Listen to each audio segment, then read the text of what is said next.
Ready to go.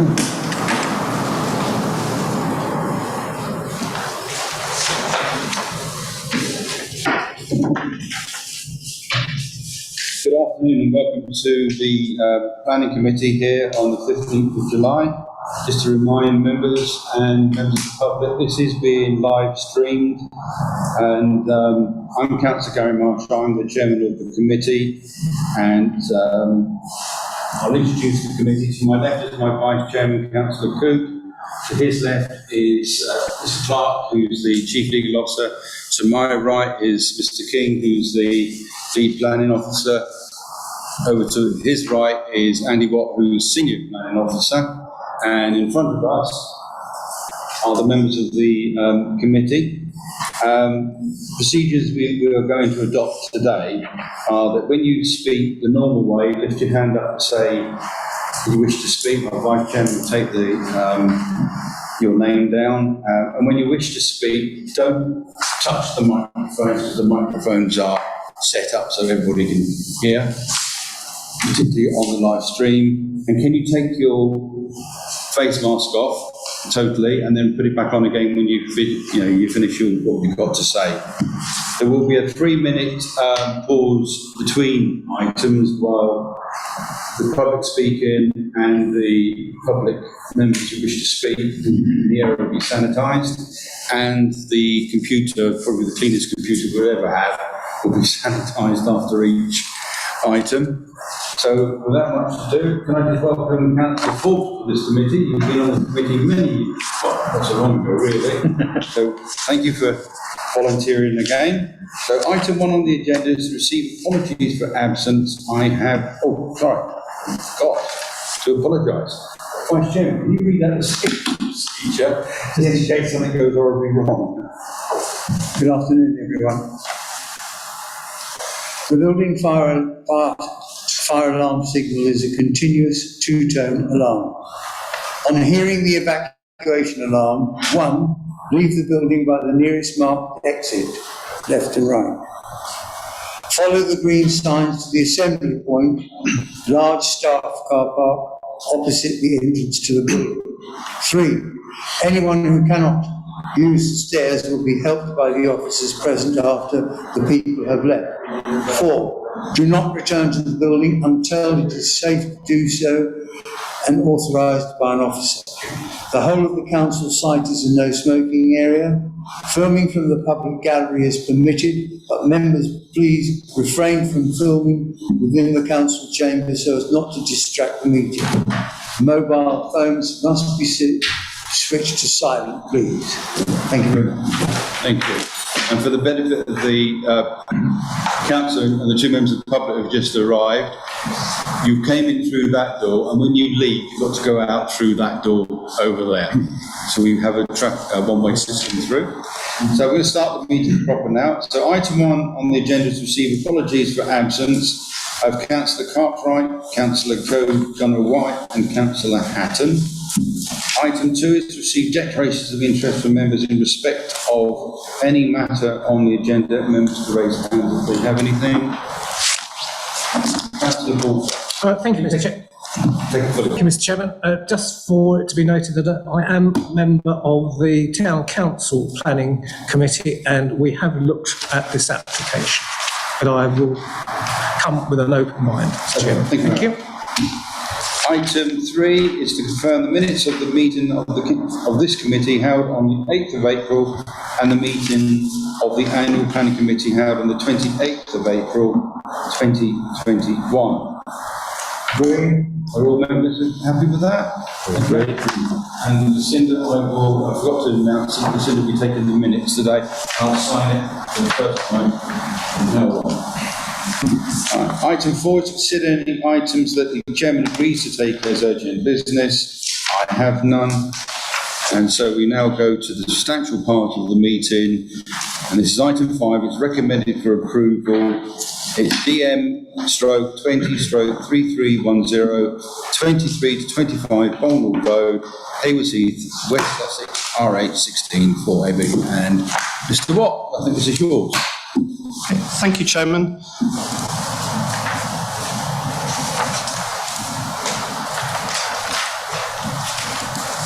The application is for the demolition of 25 Bolnell Road and the garage to 25 and 23 Bolnell Road, and the erection of a 67-bedroom care home with associated access, car parking, servicing, private amenity space, landscaping and boundary treatment. Just for members' interest, the application is for a C2 use class for this. Members will be aware of the update sheet, which has already been circulated. I should of the agenda. In the fourth paragraph, I have said the nearest corner-to-corner distance between the proposed building and number 23 is approximately 32.5 metres. That should say number 21, not number 23. Thank you. So the site is located on the south side. The south side of Bolnell Road, within the built-up area of Haywards Heath. It consists of two large detached dwellings set in substantial gardens with detached garages and independent accesses here and here. There's a swimming pool within the rear garden of number 25 and a pedestrian footpath which runs to the side of number 25 with mature tree planting either side. There's also a building of sheltered flats, Joe Nightingale House to the west, two detached dwellings opposite the site 24 and 26, Bolnell Road, and detached dwellings to the northeast, that's number 21, immediately adjacent to the site. Hanover Court retirement complex to the east, and a block of flats to the south behind an area of dense tree planting. In just a little bit more detail, the existing site plan shows these are the two garages to be removed, and this is the location of the Norway maple tree, which is referred to within the report, with the accesses to both existing properties either side of that tree. That tree is being retained as part of the application as it was in the previous planning application, which I'll come on to. The plan also shows some mature tree screening to the south of the site and to the west of the site, and is for a new building in place of number 25 and within much of the remaining rear garden of number 23. So you can see from this that the building is arranged predominantly to the west of the application site. The access to number 23, which is here, that will be retained to provide the main vehicular access to the site. And then the existing vehicular access to number 25 will be retained as pedestrian access. This is not shown on this plan, but there is also an access serving number 23 at the moment through the hedge, and that will be utilised to provide the access for number 23 once that is severed from the rest of the site. And you can see that the rear garden, obviously, of number 25 will be truncated now. So as mentioned in the planning history in the report, the site benefits from a planning permission for 15 sheltered dwellings, and these, by contrast to the application scheme, were C3 uses, in other words, dwelling houses which required affordable housing to be provided, which is not the case for this current application. And this was arranged, so this is shown in pink. The arrangement for this was an apartment block to the front of 7 flats with 8 cottages behind, arranged as 4 pairs of semi-detached houses. The blue dotted line was the application as originally submitted to us last year, and that has now undergone some negotiations with the council's urban designer, and that has now resulted in the layout outlined in yellow here. And I should also point out that this landscaping arrangement to the site has also been superseded by this new layout.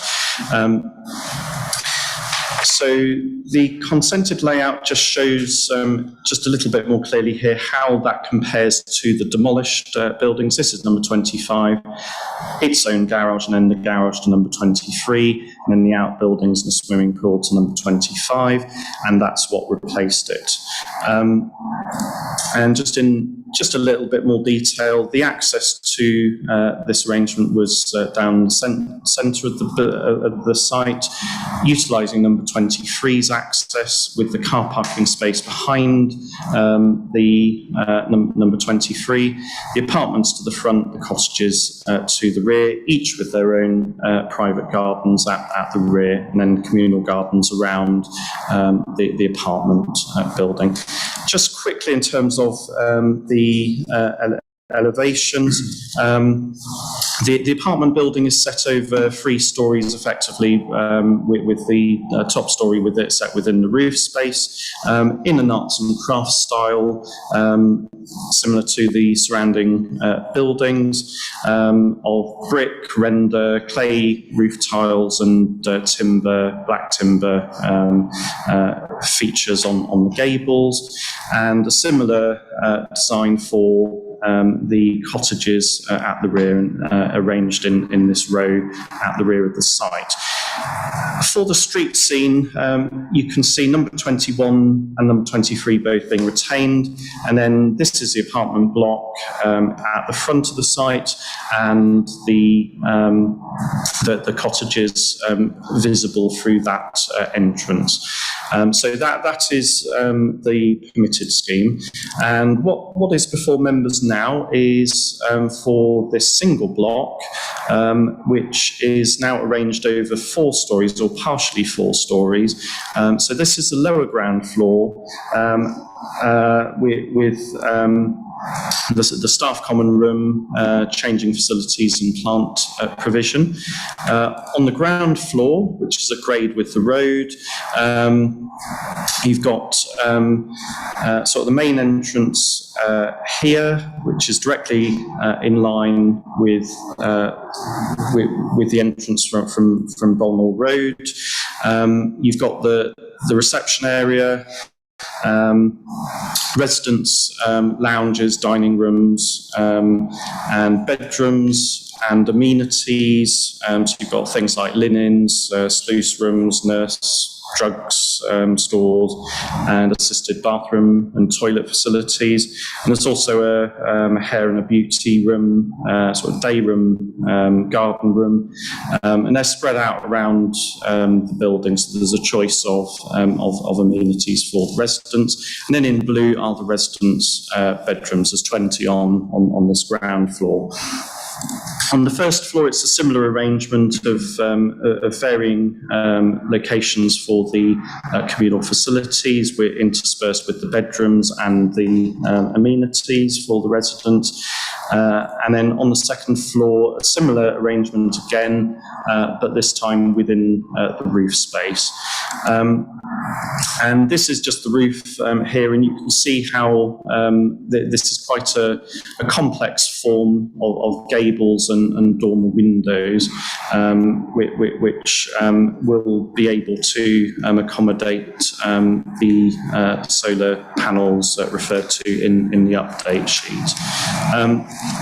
In terms of elevations, the northwest elevation is to the front. And this will be the entrance on the left-hand side. This is set back from the road, and then this darker element here is sited further towards the main road.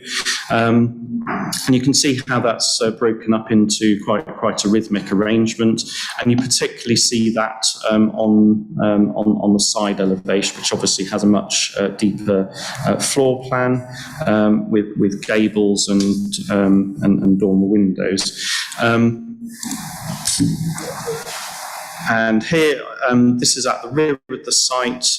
You see the lower ground floor set within the site, and then the rest of it is at grade. This will be a retaining wall from the car parking area, and then this is the view from the pedestrian footpath, as you would see that. Just to give a comparison between the existing and the proposed layout, elevations from the street scene. This is 21, number 23, and then the garages to 23 and 25, and number 25 itself. Those three buildings are to be removed and then replaced with this building here. And obviously some of it will be set back within the site. Just in terms of the landscaping plan, as you would see that, number one shows the Norway maple tree, that which is being retained at the front. And that's the main entrance from Bolnall Road. The accessible parking spaces right near the entrance with an ambulance bay, that's number 2. The remainder of the car parking spaces, that's 18 car parking spaces plus the 2 accessible, 20 in total plus the ambulance bay. You've got a residence garden to the side of the building, sort of separated from the footpath by the retained tree screen. A more private residence garden to the front.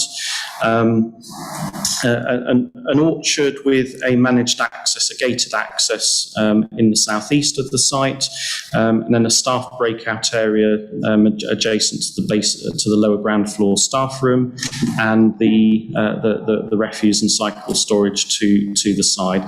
And I should just point out that this plan is just showing the lift access.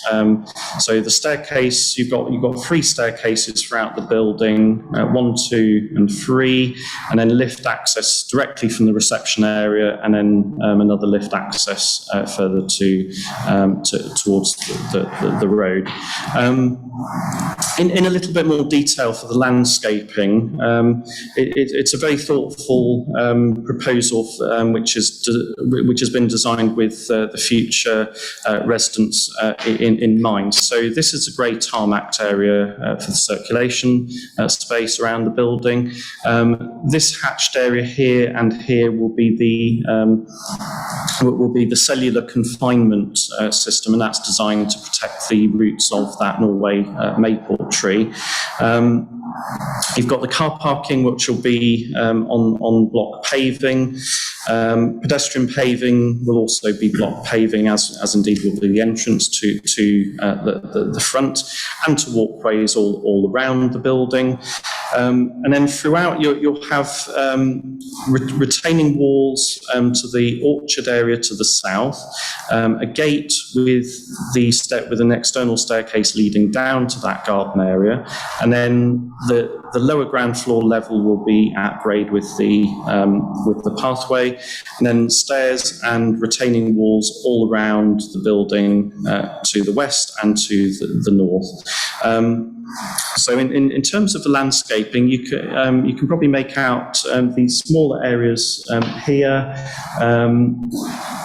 and down here and here. These will be timber benches and timber dining tables with group seating throughout. The longer brown sections will be pergolas, so you can have climbing plants up these, and century planting within the raised raised planting beds. You also will have sorts of some features like a bird bath and an insect hotel within this area, and then a potting shed to the far southwest corner, and a water feature and two more water features flanking the main entrance. Within the orchard area, it will be a bit more wild, and there'll be some willow sculptures. And then the hedge will be provided or retained to the front, and it is designed to be to have this area closed off from the access, so that you can only access this front garden area from either the access from the resident's garden or from the internal ground floor quiet room. So there's a couple of images which were submitted by the applicant. This is looking north along the footpath with Bolnell Road in the distance, and this will be the view of the building through the trees, which will be protected during the construction period. And from the front, seen in context with the retained number 23, the access to number 23 will now be repurposed for this new development. The access to number 23 will be just out of this particular shot, and you can then see the pedestrian access on the other side of this Norway maple tree. And this just gives an indication of the form of the building and the design, how it would appear from the street scene, in proportion with the elevations of number 21. I'll just take you through some photos finally for this presentation. So this is number 21 and number 23. Here's the access which will be utilised for number 23, but that effectively acts as a secondary access at the moment. That's looking down towards the street scene to the southwest. Here is a Norway maple tree as a key part of that street scene. This is looking back in the opposite direction towards the garage, number 23. Number 23 itself, the Norway maple, 21 beyond that. And then with this one, it's number 25 in not such a good condition as it's empty at the moment. This is a view you see of the side elevation of number 25 from the footpath, and this is a garage to be demolished for number 25 within the site. And within the rear garden of number 25, looking back towards the house and the tree screening towards the footpath, and then the existing boundary to number 23. Then, just from the front, looking at the access to number 23, and that will be the main access to the site as proposed. This is the trunk of the Norway maple tree, and then finally, this is the view from the rear garden of number 23, looking back towards number 21 and its outbuilding, and then the boundary looking back towards the rear garden. So the main issues for members are set out in the report, but of particular note, the principle of the demolition of number 25 and the two garages has already been established by the Planning Permission, and that can still be implemented.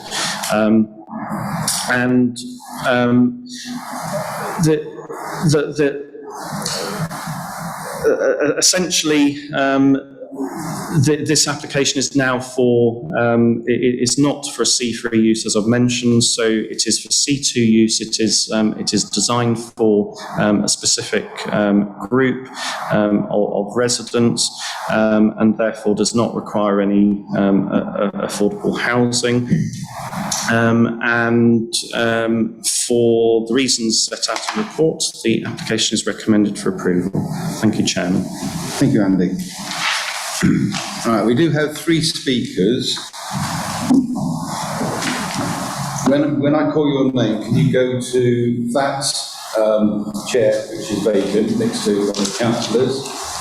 As soon as you start speaking, Mr. Clark will indicate the green light. You've got 2 minutes, because we're in person, it's only 2 minutes. After 90 seconds, the amber light will come on, and after that 30 seconds elapse, the red light will come on, and I'll ask you to conclude in one sentence only. I'm reading out a number of statements. I will be timed as well to be fair to the people who are here today. So the first speaker, who would have been here, but unfortunately the NHS pinged him, so he's not here. So, Mr. Clark, if you're ready, this is from Zeb Nash Henry. Thank you for the opportunity to speak against this planning application. The case for approval has been set out for you by your planning officers, but I really want to take the opportunity to draw out the key points of public opposition and highlight the importance of the decision. There has been a significant level of public opposition to this proposal, which is of course why we're all here today. I am speaking as a near neighbour to the proposed site on the residential street of family houses. Two of my neighbours on this residential street are proposing to merge their property, demolish one of their houses and fill almost all the resultant site with a 3 to 4 storey structure with windows overlooking the neighbourhood gardens. The proposal has effectively been extended by stealth from the previous proof. I would ask you to set aside the technical arguments for a minute and to consider whether you think this is reasonable in a developed society where planning is regulated. If you think the answer is no, then I will please ask you to use your technical expertise to find reasons to object to this proposal. 1. There are multiple nursing homes being built and extended nearby. 2. The design is poor. 3. It is located in a sensitive area just outside the Mustard Green Conservation Area from which it is visible and just opposite Beach House Gardens. 4. The layout and density of the accommodation has been criticised as inappropriate following the lessons of COVID. 5. The district is evidence of sufficient housing stock. 6. There is a market for these properties as family houses. Trust me, we bought a neighbouring one which needed a lot of work. The house to be demolished is one of a set of 6 built on around the arrival of the railway in Hayward's Heath. This isn't just the loss of one house, it is the loss of integrity of the whole group. This would be a terrible loss to the community, and I ask you to please use your authority to regulate the situation. Thank you. And that was wrong. Through to be shared. Just wanted to make sure. No, we can't. Sorry. I did send them through, and somebody acknowledged me, and I said, "Please, can these be shared?" 2 photos, 3 photos. I'm just. Could you just kill the? Otherwise, I've got it on my iPad. If anybody would like to. The microphone a second, please. I'm just going to take some advice from.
Put the sound on, please.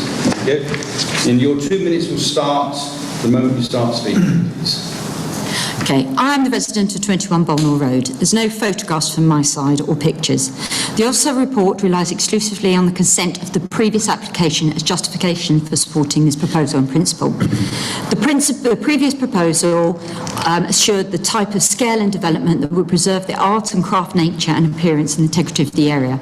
They sought not to adversely affect the neighbouring properties in accordance with local planning policies. The scale was acceptable. However, 67-bedroom care home is in no way compared to the previous planning permission. The floor space has been doubled. The density of the building is alien.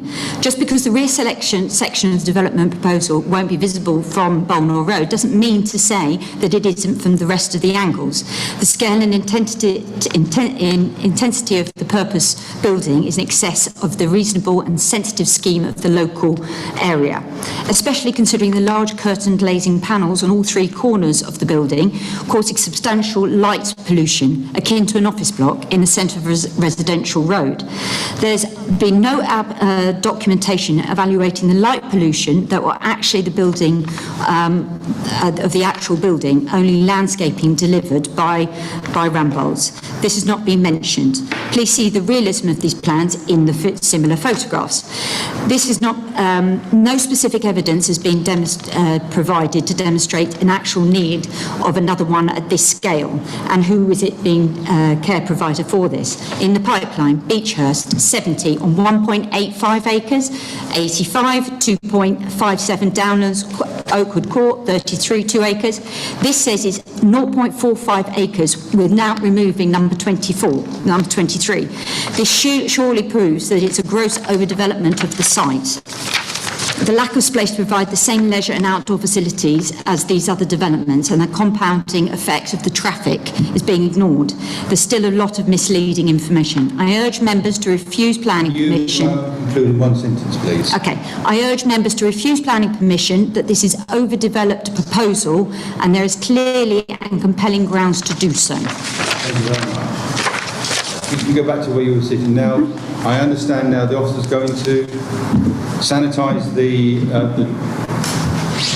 that table. And unfortunately this has got to happen after each speaker. But we're living weird times.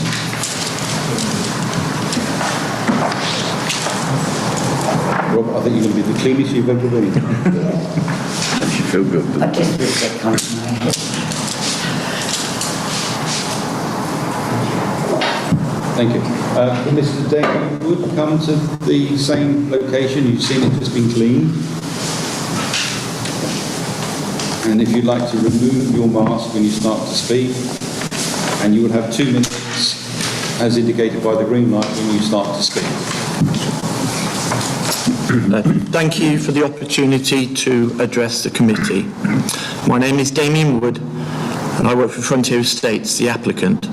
The officers have presented a very thorough report and a clear and positive recommendation reflects the considerable work that has gone into the consideration of the proposals on all sides to deliver a scheme of the highest quality. In supporting the recommendations to approve, I would like to make the following points to the committee. The proposals are supported by the development plan. The site is already identified for development, so change will happen on this site, and we have worked within the parameters established by the previous approval. The proposals have no material impact on the verdant setting of the site, with all key trees and hedges to be retained and more trees planted. Your urban designer and design review panel agree that this is a high quality scheme in keeping with the local area that should be supported. We have reviewed and improved the scheme following initial comments received in the autumn from neighbours and others summarised in the letters from Mims Davies MP. So in March 2021 we submitted revised proposals reducing the size of the scheme by 6,500 square foot, taking it still further away from the site boundaries, both as previously proposed in this application and as approved in the previous permission. Our updated scheme has been reviewed by the Town Council and is now supported by them. The Highways Authority has no objections to the proposal, and I should note that the parking provided on site is sufficient and would be used principally for visitors. Staff will generally walk, cycle or make use of public transport. Residents will not be driving. Electrical vehicle charging points will be provided. The scheme will provide a high-quality care to residents, improving their quality of life, reducing pressure on the NHS, and therefore I respectfully request that the application be approved, subject to the conditions set out in the officer's report. Thank you. Thank you, Mr.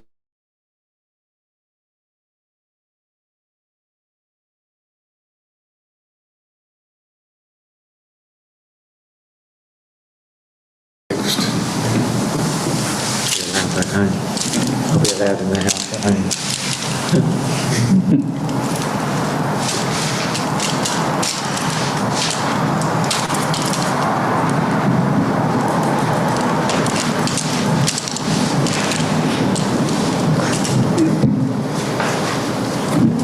Thank you. I will now call the local board councillor, Councillor Demir, and for the benefit, well, members will know, but for the benefit of people watching on the YouTube channel, Councillor Demir is the ward councillor and therefore not subjected to the same time constraints, but they are aware that they don't talk for England. Don't touch it. Don't touch it. I was thinking I wouldn't sit down. You can sit down and stay. Okay, fine. Sorry. It's up to you. Don't touch it, that, please. Mr. Chairman, thank you. Thank you, members, You for take to this. speak your, Oh, really? Hooray. as you're speaking. Thank you all. Thank you. Right. Both Councillor Jim Knight and I visited this site, and I do hope that you've been able to as well, because we both have grave concerns and objections regarding the size and the character on the following grounds. We both feel that this is overdevelopment of this site, and it's out of character with the area, which will impact negatively on the neighbouring properties. Given the properties in Bolnall Road, we feel that the development has been designed, as I say, totally out of character with the surrounding area, which consists of Victorian villas with gardens. And it has been noted by someone to me that Bolnall Road was actually carefully protected when access into Bolnall Village Phase 4 was being planned. Our particular concern, though, is the future of 23 Bolnall Road. I couldn't see it in any of the reports, and the proposed development plans for building and or car parking right up to the rear of that property.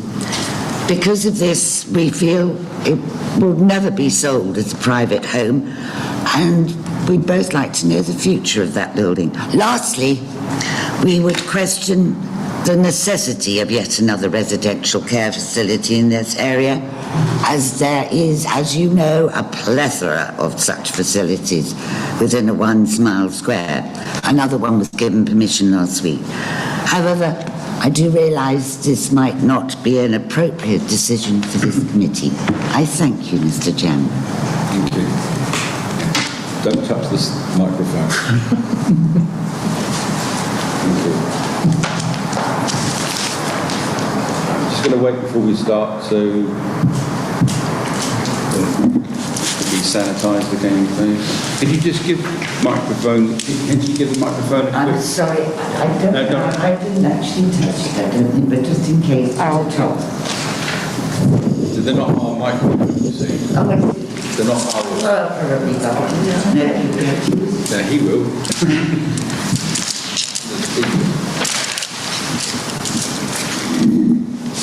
Mr. Chairman, would you excuse me? I have a 5 o'clock Zoom meeting. Yes. Is that acceptable? You've got to go out through that door there. Thank you. I'll communicate to you via email. the result. Thank you. Thank you. I'm so sorry. No worries. I will wait for Councillor Demir to leave. Members, I'm in your hands. I'll go to nobody wishes to speak. Councillor Bruce Forbes, if you take your Councillor Forbes over here. Thank you, Chairman. I'm not too sure that it's a planning issue, but two of the speakers have already mentioned this, and I made a few notes. We had an application for a care home in Aylesbury last week at district planning for 70 care apartments with 15 extra care cottages, 85 in total. I looked up care homes in Aylesbury. I found 10 before I gave up. They all had availability. The weekly price starts from £1,100 per week, which amazed me. One even went just below 2,000. I thought it would be great if the people who need to be in care homes could actually afford to be. But I see both planning applications are supported by the town council. And basically that's all I really wanted to say. Thank you. I'm not sure that's the reason, but good research. But it was basically to say, do we really need another care home? Well, as we all know, we only deal with the application in front of us. And we do know, and we're reminded every time we get to a district plan update, we do have an aging population here in mid-Sussex. Does anybody else wish to speak? Yes, I was hoping you would, which the local Hayes Heath member. So could you take your... And this is Councillor Michael Polfer. Thank you, Mr. Chairman. My first comment is, interestingly, how many of the local houses here seem to have been built at the time of the railway and the managers building it. There are others in the immediate vicinity, and I find that quite interesting. Could you speak a little louder, please? Yes, sorry, I won't repeat that bit. I know there's been a lot of angst about this application, but I think without doubt that the market suggests that there are a number of elder residents who are looking to downsize into suitable accommodation, which in turn will then free up family houses. And that being so, I think we need to look to supporting this application. I would just like to turn to the construction management plan, which is bullet point and is at highest level adequate. But what I would ask is that the officers make sure that all of the contractors' vehicles are parked on site following the demolition. There are already yellow lines there. It is residential. And I think it would be detrimental for tradesmen's vehicles to be parked along that road. I would also ask, because of the other residents, again part of the construction management plan, that there is real dust suppression on the demolition and the cartage of any waste. In other words, not just dumped in there and it all spreads over the other houses. And I think that is quite important for the local residents, as is a very substantial wheel washing apparatus, because again it's a private residential road. It does not need to be covered in mud and detritus. Thank you, Mr. Chairman. Very good points. Before I ask Mr. Watt to answer any of them, my Vice Chairman has indicated he wishes to speak. Thank you, Chairman. Just to make 2 points. One, that we have electric charging points for cars, and two, to follow Councillor Pulfer's point, a proper wheel washer should be installed before any work starts, so that lorry wheels can be washed properly, not with a high pressure hose which is inefficient and drops mud on the road, which is a criminal offence. Thank you, Chairman. Thank you. Mr. Watt, is there any, you think the construction management phase will be adequate? I'm sure it normally would be. Mostly that's the case, Chairman. Just to respond to Councillor Pulfer's comments, I will certainly make sure that when or if the application comes in to discharge the construction management plan condition, that your comments are taken into account. But I'm sure that the usual process is that a certain area is set aside for the vehicles to be kept completely off-site to avoid, obviously, traffic chaos on the main highway. With regard to dust suppression, that is not in that condition, so I can add that on if members agree to that. And then the wheel washing facilities are already within that condition, and that was as recommended by the Highway Authority. Thank you, Chairman. I think in light of the fact that it's surrounded by residential, would members agree that dust suppression is actually added into the condition? Agree. Agree. Okay. That's it, Chairman. Move as recommended. Well, we will just read out the recommendations. The recommendations are on page 17. Recommendation A, and this is also subject to the additional recommended conditions in your update sheet regarding the preoccupation with making sure that electric charging points and a sustainable statement is actually included as well. He doesn't realise his motorbike's being just kept forever on YouTube. So recommendation A is, it is recommended that, subject to the completion of a satisfactory 106 legal agreement and/or legal undertaking to secure a required level of infrastructure contributions, planning permission be granted subject to conditions set out in Appendix A, which is in our report. And recommendation B, if by the 15th of October 2021 the applicant has not submitted a satisfactory signed Section 106 legal agreement and/or legal undertaking securing the necessary financial contributions, then it is recommended that planning permission be refused at the discretion of the divisional lead for planning and economy for the following reasons. The application fails to comply with policy DP20 of the Mid-Sussex District Plan and paragraphs 54 and 56 of the National Planning Policy Framework in respect to infrastructure required to serve the development.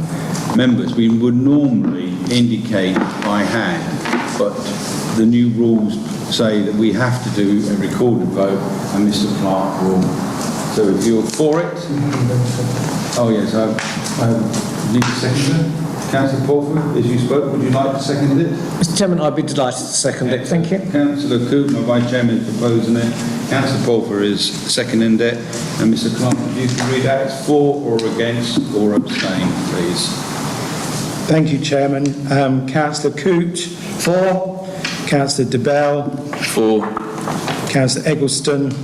For. Councillor Forbes. For. Councillor Marsh. For.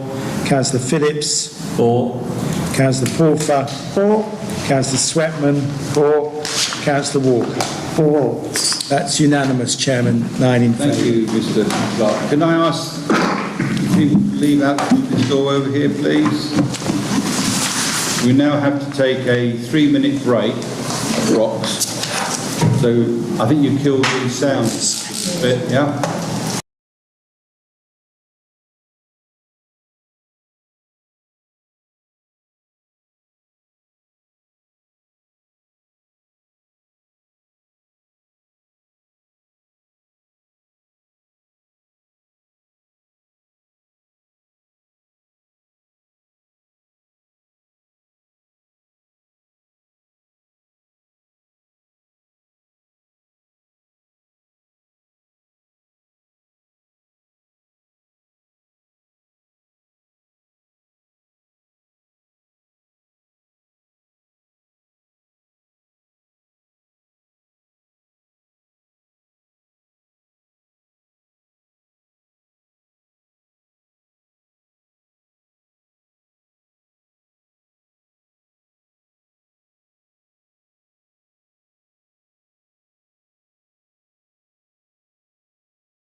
Found? Yep. Thank you. This is item 6 on the agenda. It's DM/20/4659, land southeast of Tiltwood East, Hophurst Lane, Crawley Down, West Sussex. And Susan, this is yours. Could you enlighten the members, please? Thank you, Chair. This is an application at Tiltwood, land south east of Tiltwood East, Hophurst Lane, Crawley Down. The application seeks full planning permission for the construction of 3 dwellings, each with a detached garage on land south east of Tiltwood East, Hophurst Lane, Crawley Down. The first slide shows the site plan, and the site comprises of part of the garden of Tiltwood East, which is a 1930s end of terrace property, adjoined by Tiltwood House and Tiltwood West, located on the East Tiltwood estate, which is accessed off Hophurst Lane. To the south are residential properties in Avery Way, and to the north is Greensleeves, a detached residential property. And to the east is open countryside. The application site is designated in the countryside in the district plan, and the site is also within 7 kilometres of the Ashdown Forest Special Protection Area and Special Area of Conservation. The site is also contiguous with the defined built-up area boundary of Crawley Down, which runs along the southern edge of the site. This next slide just gives a closer version of the site plan. So you've got the site here, Greensleeves to the north, Avery Way to the south, Tiltwood House and Tiltwood West, and then open countryside and the access onto Hophurst Lane. This shows the site layout and shows the footprint of the 3 houses and the subdivision of the plot into 3. Tiltwood East would retain a rear garden. An existing garage would be demolished in order to provide access onto the site and a new driveway. Access onto Hophurst Lane would be using the existing shared driveway to the Tiltwood estate. The houses themselves would have an L-shaped footprint, each with their own detached garage. The plan also shows in outline 2 properties that have already got an extant approval on the site. Turning to the aerial photo, I just thought I would use this because it does show the other development that has been approved on the site. You'll see from the planning history there's been quite a lot of development already on the estate. So you've got new houses located here and here, 2 houses here. There's also permission for 2 houses in the garden here. Greensleeves has got permission for a dwelling here, and this is the application site. Turning to the elevations, this shows the elevations for plots 1 and 2. Each would have the same design with a 2-storey element and then a single-storey wing with a pitched roof. The 2-storey wing being set at right angles to the single-storey section with a cap-slide roof. Plots 1 and 2 would also have double garages with additional parking spaces in front. This just shows the layout of the ground floor, which is open plan living, and then the first floor with 3 bedrooms and the detached garage with space for 2 parking spaces for cars. This shows plot 3, which is again of a similar design to the other properties. And it would be different in that it would have a larger garage, has a double garage, but also has a home office space. The proposed materials are red, brown clay roof tiles, and then the elevations would be clad with a dark oak timber panelling with a small brick plinth base. Windows and doors would have metal grey aluminium frames.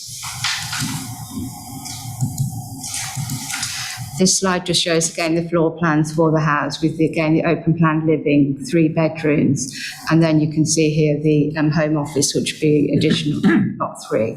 And each of the garages would also have a space for cycle parking and bin storage. Just photographs of the site. This is Tiltwood East, and this is the garage to the left, and that's the closest version of the garage, and this is the garage that will be demolished to provide the access into the site. And these two photographs just show the view from within the garden looking towards Tiltwood East. This shows the northern boundary between Greensleeves and the application site, and you can see there the high brick boundary wall. This shows the northern view, and just about see the roofs of properties in Avery Way. And then this is the view to the east, looking over towards the open countryside. And finally, just the front of Tiltwood House and Tiltwood East.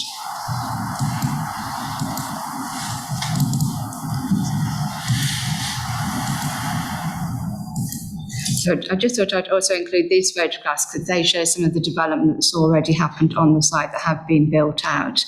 And then you can see that the design of the new houses is actually very similar and in keeping with what's already been approved on the site.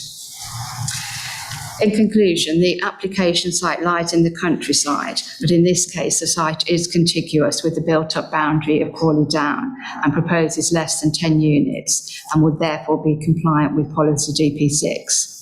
The proposal also does not result in any intrusion into the wider countryside, and therefore the quality of the rural landscape and the character of the area would be maintained, thereby complying with policy DP12. It's also a material consideration, as I showed on the earlier slide, that there is an extant permission for 2 houses on the site. The houses are considered to be of an appropriate design, size and scale, and in keeping with other development that's been approved on the site, some of which, as I showed you, have now been built out on the photographs. I'd just like to note that Worth Parish Council have objected, and part of the reasons for the objection is that the application they consider is a piecemeal development, which has resulted in a subsequent loss of affordable housing. And this issue has been raised on previous applications on the estate. However, this has come about because the estate is itself not under one ownership. It is actually owned by individuals, and the applications have been submitted by the individual owners of the estate. Therefore, as set out in the officer report, the recommendation is for approval, subject to the completion of a Section 106 legal agreement to secure the necessary SAM and SAM contributions. Thank you, Chair. Thank you, Susan. We haven't got any public speakers on this. Councillor Coote, my Vice Chairman, will be the local ward member for this site. Do you wish to say anything? Yeah, Mr. Chairman. I've read the officer's report and can find nothing that I disagree with, and therefore, Chairman, I would move as recommended. Councillor Phillips? Yes, thank you, Chairman. Yeah, there is just one concern. As the officer stated, there have been several applications on this site, and it is resulting in quite a lot of traffic going down the lane into Longpurse Road, which in itself is becoming a rat run to avoid the 264 from Felbridge through to the Duke's Head roundabout. And there are concerns from local people about traffic and the fact that entrance is now becoming dangerous, because looking at in isolation, we're talking about 3 houses, not in the cumulative number of dwellings that have been built on the site, unfortunately. I sympathise 100%. I do know that road very well, and it is becoming a rat run. But unfortunately, these planning applications have taken years to get to this stage. And I mean, I remember, I think Councillor Walker and Councillor Coote were on the committee, possibly Councillor Sweatman and Councillor Forbes. 6 years ago, we had, actually probably longer because we're in Northern Plans area, so how long ago that was. That's when they started building out this site, and that was probably about 12 years ago. I sympathise totally, but as we know, if the Highways Agency don't actually agree to it, we're stuffed somewhat. And despite the fact that people say it's dangerous, there's not been that huge amount of accidents, despite people saying, oh, there've been near misses. So I've got Councillor Coote proposing it. Are you, Councillor Phillips, second? Councillor Walker, do you wish to say anything? Thank you, Chairman. Just to point it out to Councillor Phillips, on page 85, Highways Authority rates north.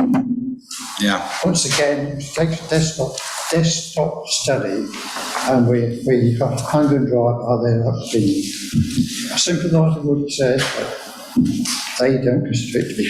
Yeah, and the trouble is, if the local members don't use the RAG system and think it's dangerous, they will do a discharge. Councillor Paul. Thank you, Mr. Chairman. I've been searching for a construction management plan in here, and I don't see it. So might I ask officers if they would put a robust management plan? There will be one. I don't, Mr. King, would there be one in these, just a number of these houses? Should I answer? Norm, do you want to Yeah, answer? I could answer. Yeah, we haven't put one on because it is quite a small development, and there wasn't one on the other applications that have been approved on the site. For one, I just comment, Mr. Chairman. yeah, one additional house, that's all it is. I understand that, but normally where you get these small developments, there's no management to it. The mud on the roads, and as Officer very kindly pointed out, there are others about to be built. It'll be most unpleasant for the rest of the residents up there unless it's carefully controlled. Thank you, Mr. Chairman. Chairman, perhaps officers could make it quite clear to the contractor that they do have a responsibility to see that they do not drop mud on the road. As I said previously, it is an offence. Yes, well, okay. Now, the recommendation is to approve. It's recommendation A on page 65, recommended that planning permission to be granted, subject to the completion of a section 106 legal agreement to secure the necessary SAM and SANG contributions and the conditions listed in the appendix.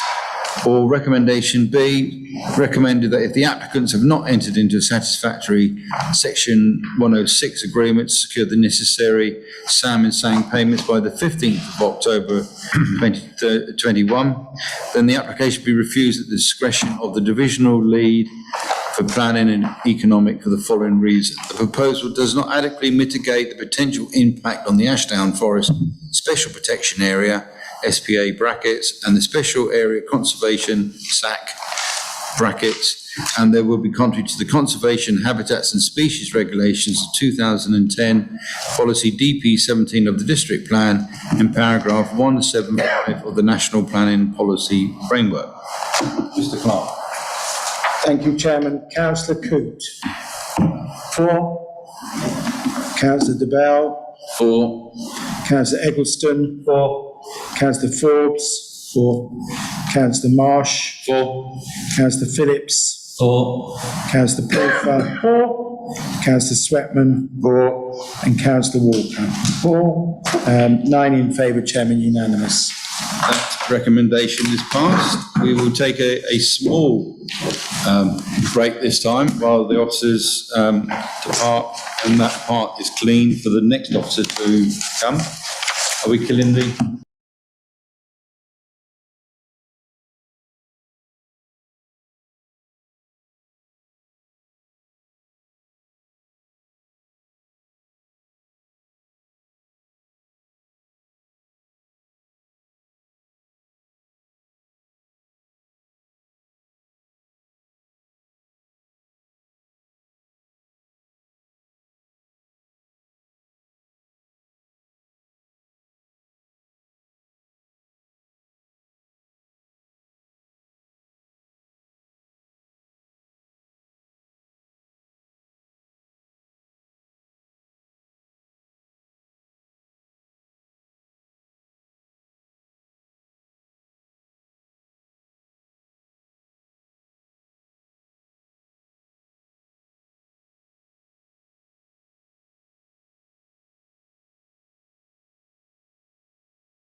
Okay, thank you. And then move on to item 7. This is DM 210041, Humphreys Bakery, 65 High Street, Linfield, West Sussex. And I think this one's yours, Hamish. You can take can you take it fully off because you're on camera? Thank you, Chairman. So the application seeks planning permission for the change of use of the bakehouse to the rear of 65A High Street, Linfield, to a single-storey residential property. The application site is outlined in red, and land under the ownership of the applicant, but not the subject of the application, is outlined in blue. The High Street is located to the east of the site, with a mixture of residential and commercial properties surrounding the site. It is located within the Linfield built-up area boundary, the Linfield conservation area, and is considered to be within the setting of a 2-star listed building to the east of the site and within an archaeological notification area. So the listed building is 65A, 65 to the east of the site there. The existing plan shows the site boundaries, and the existing building is used as a bakehouse, although it has been closed for some 2 years. You can see the existing plans and elevations in this slide.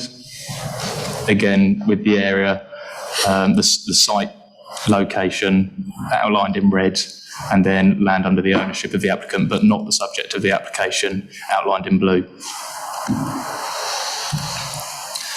The proposal is for a 2-bed single-storey dwelling using the existing access to the north of the site from the High Street, and with 2 existing parking spaces to the west of the site.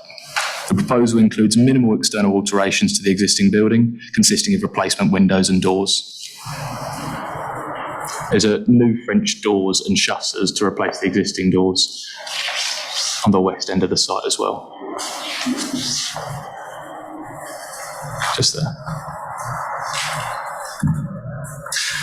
Here's some photos of the site. So top left photo is a view towards the site from the High Street. Top right view is from the entrance of the access towards the site. And then bottom left is the eastern facing elevation. And bottom right is from the existing access of the north elevation. Again, top left is the existing parking space and the garage parking space.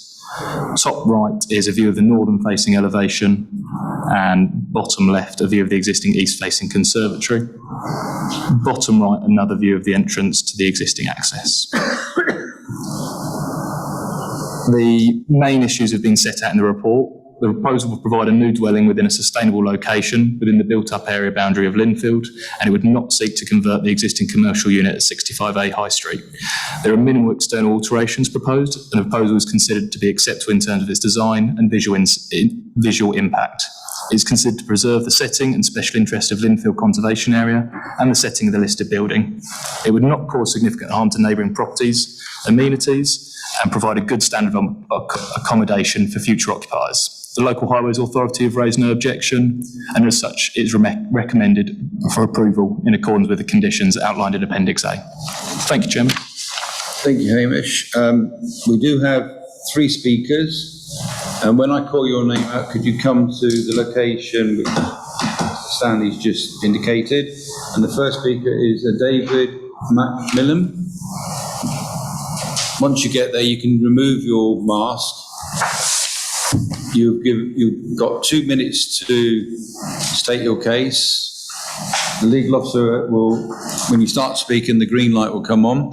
You have 90 seconds, and after 90 seconds, the amber light comes on. You've got 30 seconds, and when the red light comes on, I will ask you to conclude in 1 sentence. All yours, Mr. Macmillan. You don't have to touch the microphone, just talk to it, please. Well, Mr. Chairman and gentlemen of the committee, thank you for the opportunity to address you about an application of interest and concern to Linfield residents. Whilst this committee can only determine an application, there are many peripheral matters which we consider need to be given weight. Since the baker's death 2 years ago and the consequent business closure, there has been no obvious attempt to market this property, the bakehouse and the shop, and therefore no test for commercial viability. The bakery site comprises the separate bakehouse, which is the subject of the application, located up a steep driveway and adjacent to a restaurant, waste and access space, plus a shop and kitchen on the ground floor of number 65 High Street, which has direct access into number 65 itself, the former baker's house. Those with retail experience of shops in the high street and elsewhere are of the opinion that separating units of the site and the potential disposal of the bakehouse would effectively leave a tiny and unviable shop unit. If unviable, the shop facility could be absorbed into the main house at 65, subject, of course, to all the usual applications to change from retail to residential. A bakery business has existed on the same site here since 1796. The house at 6365 was originally constructed in the 1300s. The bakehouse was built in the late 1800s, 1896, and rebuilt in the 1940s by the late baker. In summary, we believe insufficient effort has been made to establish the viability of retaining the whole bakery site as a single entity, and breaking the site's integrity could cause the loss of a potentially useful... Can you just conclude in one sentence, please? Yes. Loss of a potentially useful retail site, whilst only adding a small, poorly sited dwelling to the residential market. Thank you. Thank you. Now, before the next speaker comes, this table has to be sanitised in accordance with the regulations.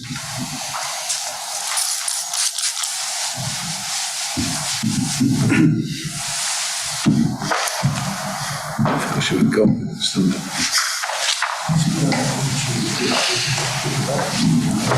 Whispers. I did test and trace today. I went to the report at the National Can I call Mr. Roger Harris, please?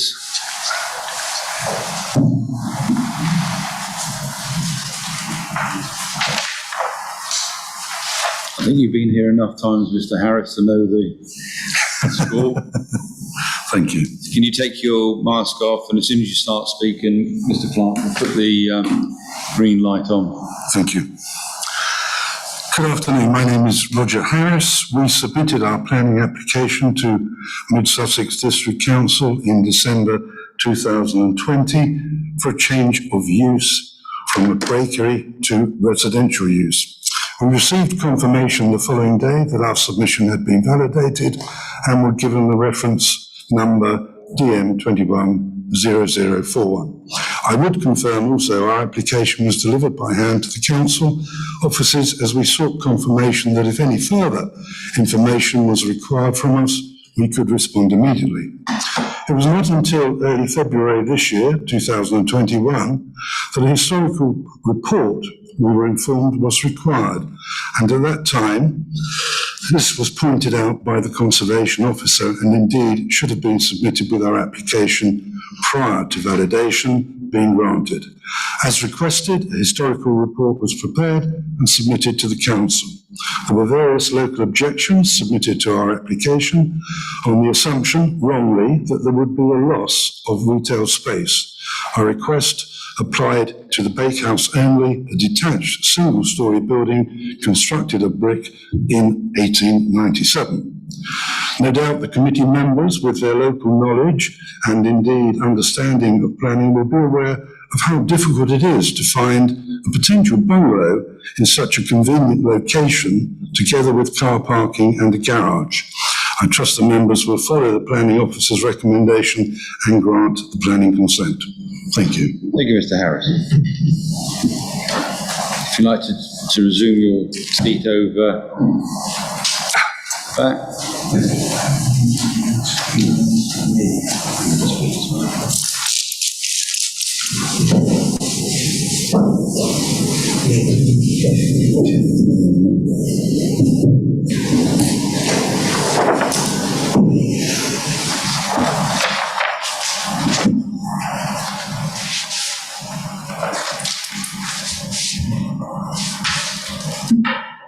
And in accordance with our procedures, I'm calling on the local ward member, Councillor Ash Edwards. He'll come to this thing and he will talk, but he won't need to, he's not timed, as we all know, but he is aware that we don't talk forever. You can remove your...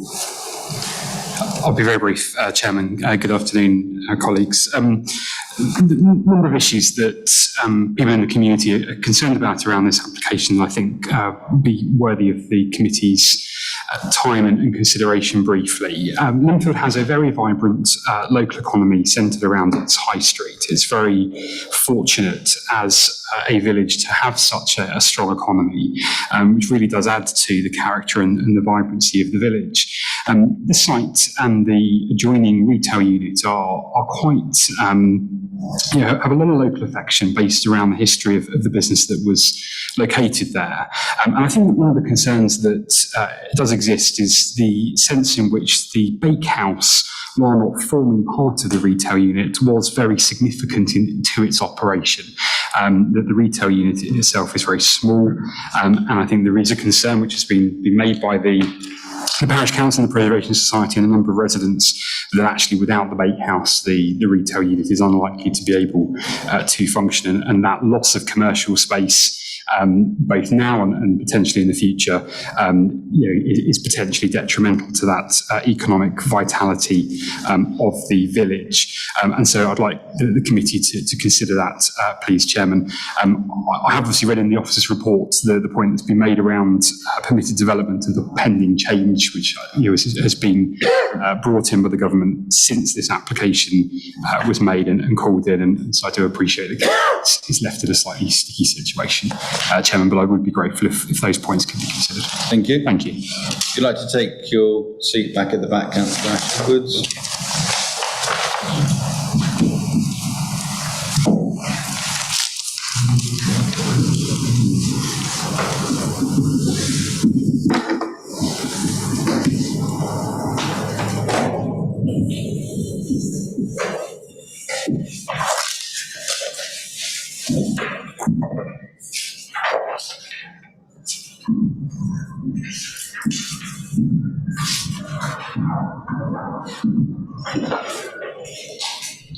Thank you.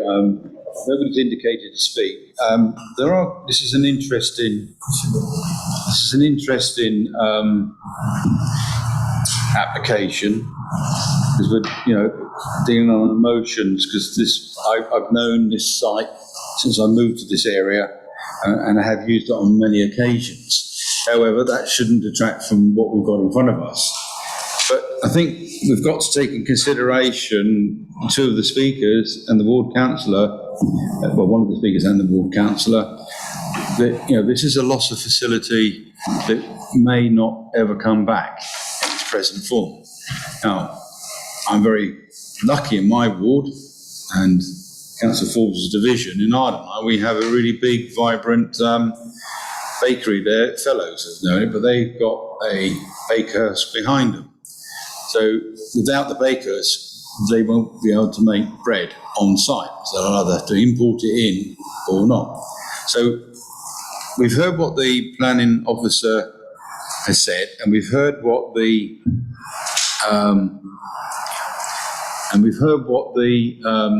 speakers have said. Now, before we go to open the debate, I'm just going to ask Mr. King to have a few words, because I think we've heard something today, 2-star, and not everybody's familiar with the 2-star, preservation of a building. So, Mr. King. Yeah, thank you, Chairman. Just a couple of points.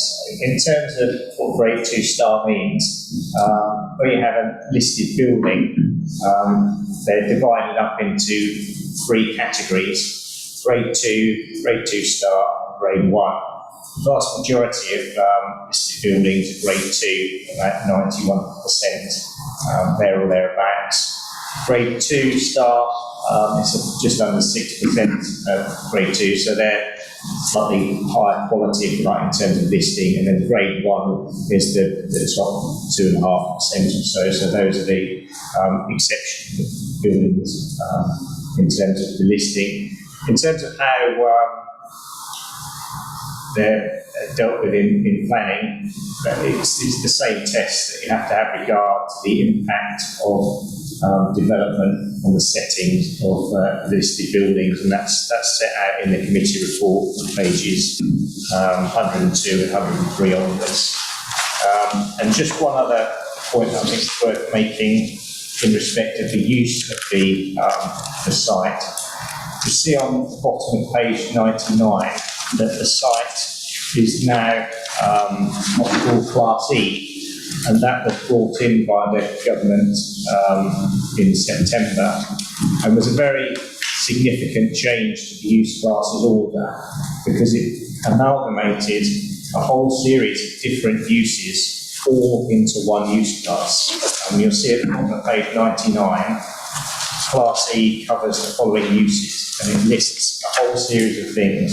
We display of goods, so what were A1 shops, provision of financial services, so that was the old A2 use. So it lists a whole series of things that now fall all within Class E, and that's quite a fundamental change, because what it means is that you can go between all of those things without the need for planning permission.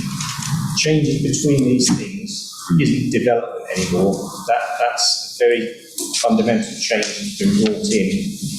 So permitted development rights don't remove the ability to go between these things, because it's not classed as development anymore. So although clearly the last use was the bakehouse, in planning terms, it's a Class E building at the frontage, and the building at the back would be classed as a light industrial type use, but again, that's Class E now, so it's all the same thing. I think it's just to make sure that that's clear, because, as I say, it's quite a fundamental change that the government brought in September of last year. Thank you, Chairman.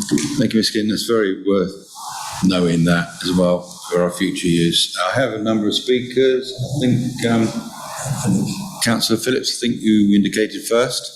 Thank you, Chairman. Yeah, just to clarify something, is my understanding correct that if we were to reject this application today, that on the 1st of August, they would have an automatic right to carry this out anyway? I think before we go to a new speaker, and that's a good question, can we, Mr. King?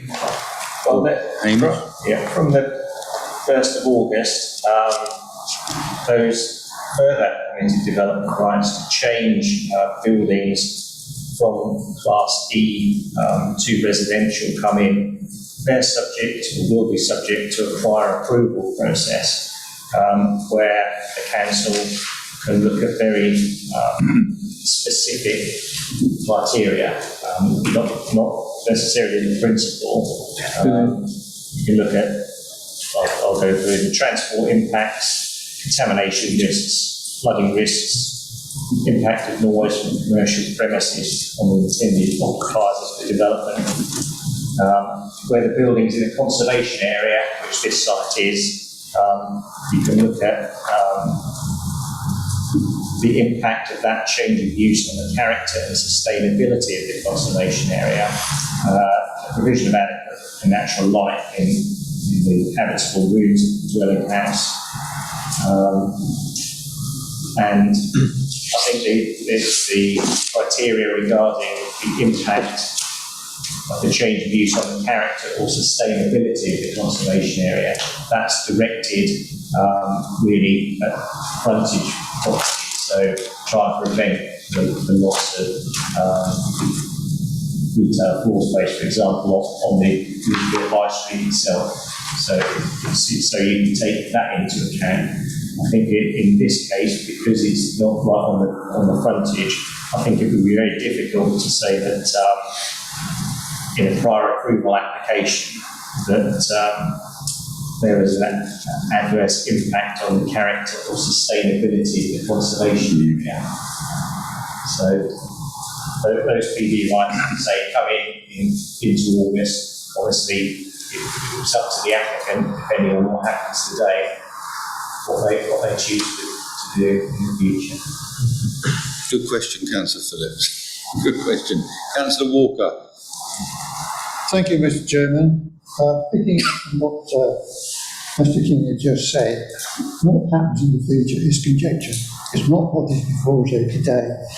And I would refer members to page 100, which says that this bakery shop has been closed since 2019. Now, the owner said to us that he doesn't intend to sort of relinquish the bakery. In fact, in that paragraph, it says the application does not seek to change the use of the bakery shop outside 65 High Street, which is located outside this site. I think that is the thing that we've got to consider. Has it been announced? It hasn't. And we've got to look at what that officer put forward. So I will leave it to others to decide whether they're not to follow that. Thank God you're back. But as we just pointed out prior, Class E doesn't have to be the sale of goods. It could be financial services. It can be, well, creche. I don't think you get much of a creche in there because it's not that big. But hey ho, that's what the class falls in. Councillor Pulfar. Thank you, Mr. Chairman. I wonder perhaps if Mr. King would just give a comment on page 103 on the Banwell decision and the comment there, just to make sure that we all understand where we're going and the officer's view. Can you point it again? On page 103. What paragraph? Third paragraph. Recent case law. Oh, case law. Court of Appeal.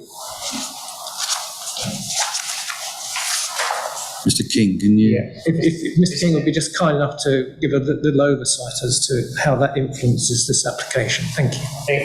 In a nutshell, what the courts have clarified is that where you've got a planning application, for example, if there is some harm caused to the setting of a listed building, because under the Listed Buildings Act, you have to give significant importance and weight to the preserving of the setting of listed buildings, because that's in law, you have to give any harm very significant weight. There might be other reasons that still override that, other planning reasons, but you always have to give, if there is any harm caused in the setting of a listed building, significant importance and weight to reflect the fact that that's what the Listed Buildings Act says. So that's in a nutshell what that court case is clarified and is saying. But in this case, we're not saying that there is harm to the setting of the listed building. Thank you, Mr. Chairman. Thank you. Councillor DeBell. Gosh, lovely to get that up. Thank you, Mr. Chairman. I can see that there are a lot of emotions on this, and Linfield is, of course, a beautiful, beautiful village. And all over this country, there are businesses closing. If you go to Edenbridge, for instance, there's a Skinner and Tanner's, which is carefully marked. This used to be a Skinner and Tanner's. And also, all over this country, there are pubs closing, there are bakers closing for the want of somebody to actually take them on as a business. I think the important thing, as I understand it, is that the shop will continue and the listed building will stay looking as it does now, but it will have an occupant and not just fall into disrepair because nobody wants to bake there anymore. Who knows? If this application is successful at some stage, that building, that listed building, might carry the sign, the old bakehouse. Because let's face it, a lot of buildings across this nation carry the name of a pub, a Skinner's and Tanners, or whatever. So I'm persuaded that this is a good way forward for this application. Thank you. Thank you. In my own ward up in Hancross, there used to be the Fountain Pub. It's now called the Fountain Care Beauty Salon and Fountain Villas, and exactly the same down in Pease Pottage, and again a pub which went bust in Ardernay. That was a Grade 2 listed pub, and they managed to turn that very sympathetically into nice housing. Now, I'm not saying this is going to be happening on this site, and we heard from Mr. Harris, the Speaker, he has no intention of doing that at this time. And it could be that he has got plans to turn it into, dare I say, an estate agent or whatever. Yeah. I've got another thing. My vice chairman, councillor. Thank you, Chairman. I totally agree with Councillor Walker and Councillor Derville. It is a shame, but unfortunately, it's the way things are going. There is a baker's on the other side of the road, and there's also a supermarket in Linfield. So, with that in mind, Chairman, I move to recommend. Thank you. Do I have a seconder? Councillor de Bell. Do I have any other speakers to speak? Mr. Clark, can you do the honours, please? Oh, sorry, better do the recommendation first, haven't I? Can I just clarify, I think I'm right, that the building itself is not listed, it's the buildings in front that are listed. Yeah, it's the shop which is listed, isn't it? Yeah, so not the building at the back. Yeah, so on this, here, Thanks for clarification. From 65A, 65, and this is number 63, this is all one grade 2 listed building. The bakehouse to the rear isn't. Yeah, I thought that's what you said, yeah. Right, if you go to page 93, the recommendation is permission to be granted subject to the conditions outlined in Appendix A. Mr. Clark, could you? Thank you. Councillor Coote. 4. Councillor de Bell. 4. Councillor Eggleston. 4. Councillor Forbes. 4. Councillor Marsh. 4. Councillor Phillips. 4. Councillor Pulfer. 4. Councillor Sweatman. 4. Councillor Walker. 4. That's 9 in favour, unanimous, Chairman. Thank you, Mr. Clark. That application has been approved. Do members wish to have a break? Because we did plan to have a break at this point in time, but I'm acutely aware that the leader is here to speak at the next. Could I just go to the... Okay, we'll take a 5-minute break, and while the place is sanitised.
Over to you then. Yeah, not that one.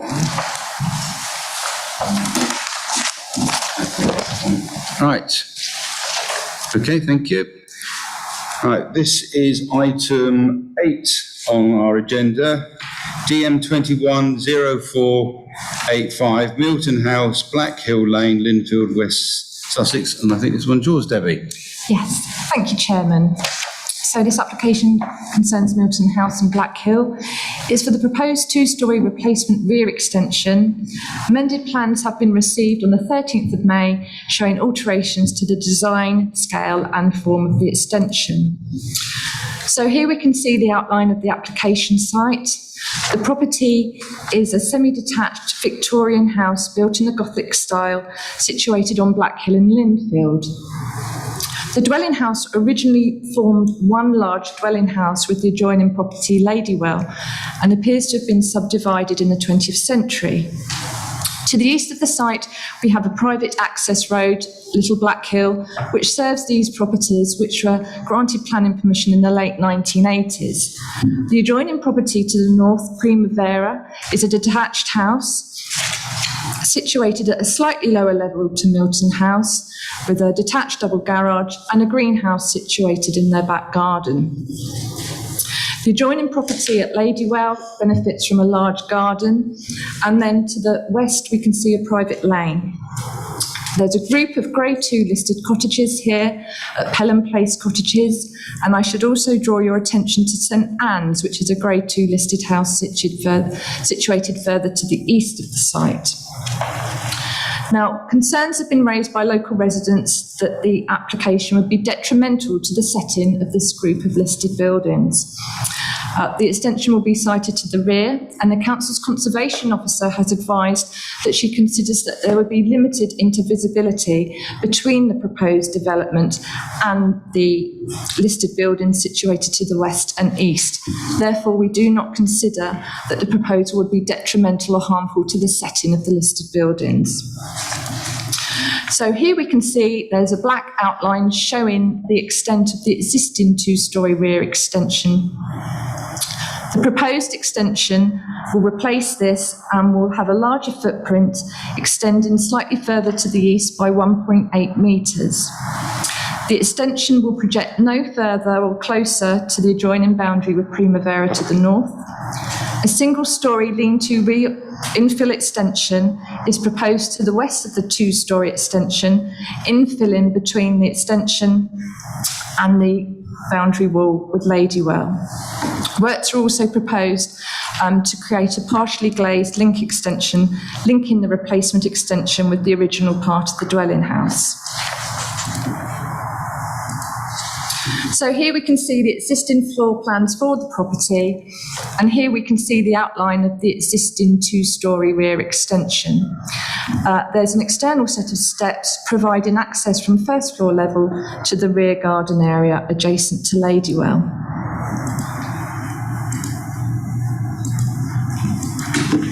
So here we can see existing elevations. So this is the frontage of the property as it faces onto Black Hill. These elevation here, this is the eastern side elevation. So here we can see the existing two-storey rear extension. It appears to have been added in the 1960s, and with its flat roof, its design and form is not considered to be sympathetic to the character of the original dwelling. Here we can see the north-facing elevation, which faces onto the adjoining property at Primavera. There are two existing first-floor clear glazed windows facing onto the property. And this is the view to the west of the property, which would be seen from Ladywell. And here again, we can see that there's a first-floor window and door, which is served by the external steps. So just to confirm, we have no objection to the demolition of the existing rear extension, which is not considered to make a positive contribution to the character and appearance of the conservation area. So here we can see the proposed floor plans, and this grey dotted line shows the outline of the existing extension. So we can see that the replacement two-storey extension, as previously advised, it will come out further to the east by approximately 1.8 metres. A new glazed atrium extension is proposed, linking this extension to the original part of the house. And then we can see that a single-storey lean-to extension with 3 number roof lights is proposed to the west of the 2-storey extension. So here we have the proposed elevations. Now this grey dotted line here outlines the application as originally proposed. So we can see that a much larger, taller extension was proposed. Plans have been amended following discussions with your officers, and we've considered that this is now of a scale and form that is more sympathetic and in keeping with the character of the original dwelling house. Facing brickwork is proposed at ground floor level with painted weatherboarding at first floor level and a slate roof. And here we can see that there's a glazed section opposed with a new link extension, which will obviously link the 2-storey extension to the original house. To the north elevation, we can see that obviously the extension is wider, and with the gable pitched roof, it will be higher. It will be approximately 1.7 metres higher than the existing flat roof extension. But 2 first-floor windows are still proposed, which would overlook onto Primavera. However, we do not consider that it would be reasonable to impose that such windows are obscure glaze, considering that there are 2 existing clear glazed windows on the existing extension. Here we can see to the west the views from Ladywell. Now the proposed extension will actually have a lower eaves height than the existing flat roof extension. It will be approximately 0.8 metres lower. And obviously it will have a pitched roof that slopes away from Ladywell. And here we can see as well the single-storey extension with its lean-to roof. It will be nestled against the 2-storey, the side wall of the 2-storey extension. Amendments have also been made to the atrium extension so that the Gothic-style windows that are original to the property are no longer obscured. Original plans showed that they would be obscured by the extension. So overall, the Council's Conservation Officer considers that the proposed extension will represent an improvement upon the existing extension. It is considered to enhance the appearance of the building and consequently should enhance the appearance of the conservation area and its character. The proposal is therefore considered to comply with policy DP35 of the district plan. So here we can see photos of Milton House as viewed from Black Hill. Obviously it's a house, it's built in the Victorian Gothic style and has a nice character that makes a positive contribution to the conservation area. Whilst it's not a listed building, it is considered to represent a non-designated heritage asset. However, we do not consider that the proposal would be harmful to this. Here to the bottom right, we can see the existing 2-storey rear extension. You know, it really does not relate particularly sympathetic to the original dwelling house. And here we can see views from neighbouring properties. Now, neighbours have raised concerns that the proposal would appear overbearing, reducing outlook and light levels and creating an oppressive feeling. This is the view taken from the garden at Primavera, which is situated at a lower level. As we can see, there are existing trees within their garden, which during summer months should help to screen much of the proposed extension. However, we can see the outline of the existing 2-storey extension behind and the first floor windows. To the bottom left, this is the view taken from Milton House, showing the boundary with Primavera. Obviously, during summer months, it's extremely well screened. You can just make out here the closed boarded fence, and obviously the trees at Primavera should screen the properties from one another. And here we can see the western rear boundary with Ladywell. So this is the adjoining property at Ladywell, which is separated by this boundary brick wall, which is approximately 1.8 metres high. So whilst there will undoubtedly be some impact upon neighbouring amenities, the test when considering this application is whether the proposal would result in significant harm. In this instance, considering the existing relationship between the properties and the scale of the development proposed, we do not consider that the proposal would result in significant harm in terms of affecting light levels, outlook or appearing overbearing. Here we can see just some views of the existing extension. Now this one here is taken from Little Black Hill. So obviously, you know, it is visible within the local area, and as previously said, it does not make a positive contribution to the character of the area. Therefore, its replacement with a extension of a more appropriate form and design should enhance the appearance within the locality. And here to the bottom right, this photo is taken from the lane adjacent to the western boundary of Ladywell. So here we can see the existing two-storey extension as it would currently appear from Ladywell and the boundary brick wall. As previously said, it will have the proposed extension, it will be no deeper than the existing extension, will have a lower eaves height, and obviously the roof will be pitched to face away from the adjoining property. Therefore, as previously advised, we consider the proposal should enhance the appearance and character of the conservation area. It should not be harmful to neighbouring amenities, and therefore this application is recommended for approval. Thank you, Chairman. Thank you, Debbie. Just to confirm, it's not going any closer to... No, so it's no deeper than the existing extension, no closer to the northern boundary. Okay, thank you. We have 4 speakers, of which we're going to get fed up with my voice because I'm going to have to read out 3 statements. This is coming from Michael Crofts. He's the owner from Primavera, the house behind. Thank you, Mr. Chairman. Please could you refuse this application within the conservation area, as described in the objections by the Linfield Parish Council and the objections by the Linfield Preservation Society. The amending plans will still block sunlight and daylight and be overbearing. And concerning the blocking of sunlight and daylight, the applicants still propose to significantly increase the width of the existing extension at the upper floor level to replace the existing flat roof by pitched roof.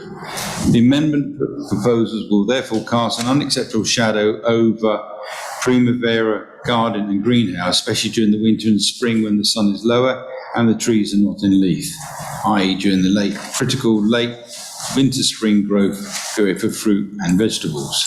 The amended proposal will also cause an unacceptable shadow across the garden of Ladywell Black Hill. Concerning the overbearing nature, the existing rear extension is very close to the boundary and is already a significant structure. Increasing its mass in both width and height, as shown in the amended plans, would add unacceptably to the dominance of the existing structure, given the overbearing appearance and sense of oppressiveness within the gardens of Primavera and Ladywell. It will be unsuited to this conservation area. Thank you. Please. This is another person objecting. This comes from Simon Tullett. He's the next door neighbour in Ladywell. We continue to object to the proposed planning application as the replacement extension does not comply with policy DB26 of the district plan. This policy states any development should not cause significant harm to the amenities of existing nearby residents, taking into account of the impact, privacy, outlook, daylight, sunlight, noise, air and light pollution.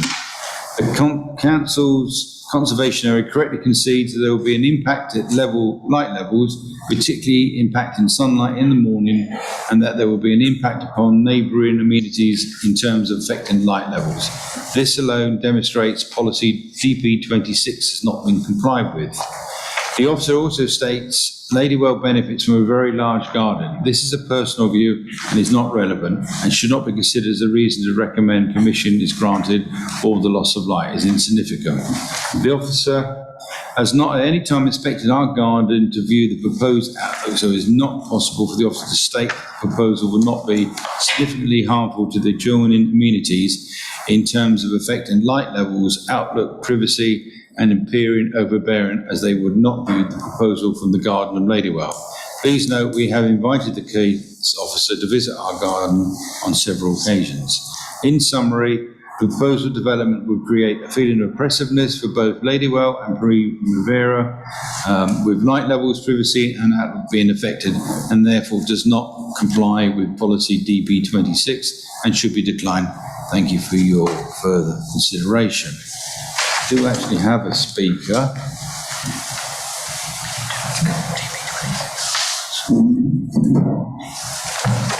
And can I call Mr. Adam Hayburn, if you'd like to sit there and you'd like to take your mask off. As soon as you start to speak, Mr. Clark will put the light on. You've got 90 seconds with the green light, 30 seconds with the amber light, and when the red light comes on, I shall ask you to conclude in one sentence.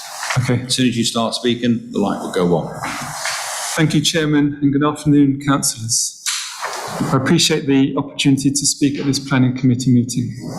I'm here in support of planning application DM 210485 in respect of the proposed replacement of the two-storey rear extension at our property Milton House, Black Hill in Linfield. The existing extension, as you have seen, is ugly, poorly constructed, has a flat roof which is now starting to fail, is thermally inefficient and generally considered as a blight on Milton House, and mercifully only visible by our direct neighbours, who understandably have planted trees to screen the view from their respective properties. The proposal under consideration, which has the support of the Mid-Sussex District Council Planning Officer and the Mid-Sussex District Council Conservation Officer, has taken many months and many iterations to achieve. During those months and iterations, we've actually listened, understood, reflected, and acted upon observations, comments and concerns made by our neighbours, the Linfield Preservation Society, the Council Planning Officer, and the Council Conservation Officer. The final iteration you see before you is materially different from the original, with the scale and ambition significantly reduced, along with a more sympathetic design language, much reduced glass area and materials more in keeping with our property, which, whilst not listed, is a property of note in Linfield. We believe that through this process we have arrived at a far superior proposal that balances the needs and desires of my family with the needs and desires of the wider Linfield society by creating an extension that enhances Milton House and its environs rather than detracting from them. I would like to thank all participants in this process, but particularly the Mid-Sussex District Planning Officer and the Mid-Sussex District Conservation Officer for their invaluable input and guidance in what can be a somewhat fraught and difficult process. I trust that the Planning Committee can see the merit in this proposal and give it their approval. Thank you.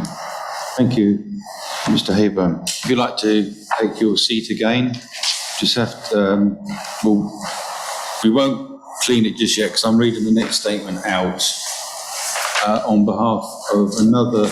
It's James Minute. He's not attending. So here we go. My initial brief with my clients was a fairly modern rear additions are restricting the flow of the house and making the existing extension too separate from the original section of the house. Additions are also poor construction, with the end part of the extension having a flat roof, which is detrimental to the conservation area. We are looking to create a more cohesive design that blends with the original part of the house, and the original proposal include a steep pitch roof to the rear to replace the front flat roof section. The initial proposal was met with objections due to its height, bulk and form, so went through a consultation with the planning officer's planning department planning officer and the conservation area. We amended the scheme. The new scheme shows a reduction in height from the submitted scheme by 1.8 metres, which means there's only an increase of 1.5 at the apex from the existing flat roof extension. The pitch has been reduced by 15 degrees to 35 degrees in line with the traditional slate pitch roof. The new lean-to roof adjoining Ladywell boundary has been reduced in roof pitch to 20 degrees in order to reduce the bulk. The new link has been set back to avoid the Gothic windows and the surrounding brick, can't even begin to pronounce this next word, coining, and will be built from matching bricks, glass and standing seam steel, which will complement the slate roof.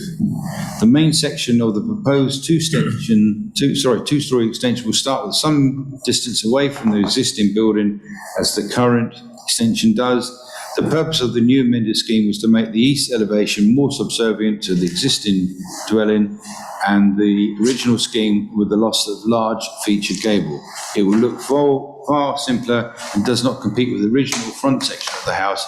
By doing this, it means that our clients can achieve their ideal, more cohesive home, which flows better internally and complements all varying aspects of the property externally. I'm going to ask somebody to pronounce that word. I haven't got a clue what that word is. Did I get it right? Coining? Coining, yeah. Never. Just a type of brick. Okay. Detail. Now you now know. Okay. And Councillor Asher waived his right to speak. Before we go into the debate, I've asked Mr. King to, because much has been referenced by DP26, and I think it's only right that in this case, DP26 and how it relates to this. Yeah, thank you, Chairman. DP26 is the council's policy in the district plan that relates to development and the assessment of that development in terms of its design. It's set out full on page 125 of the committee report. And in terms of the impacts on neighbouring amenities, the policy talks about not causing significant harm to neighbouring amenities. So that's quite a high bar when you're looking at that. And obviously the policy is also looking at achieving a high standard of design in general. So in this case, it's your officer's view that the proposal does achieve a higher standard of design. It's clearly, in our officer's view, a far superior design to the existing addition on the rear of the property.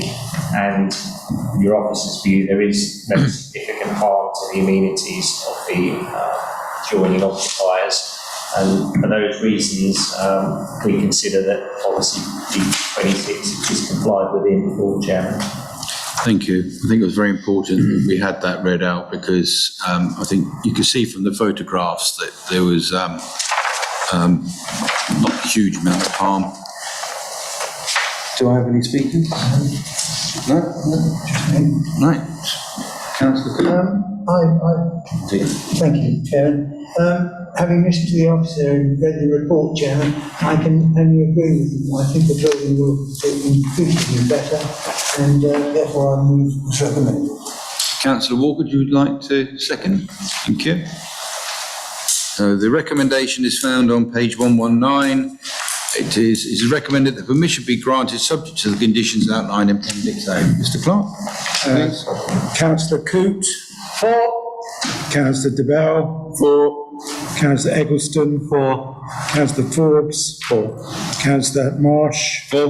Councillor Phillips. For. Councillor Pulfer. For. Councillor Sweatman. For. And Councillor Walker. For. That's 9 in favour, Chairman, unanimous. Thank you.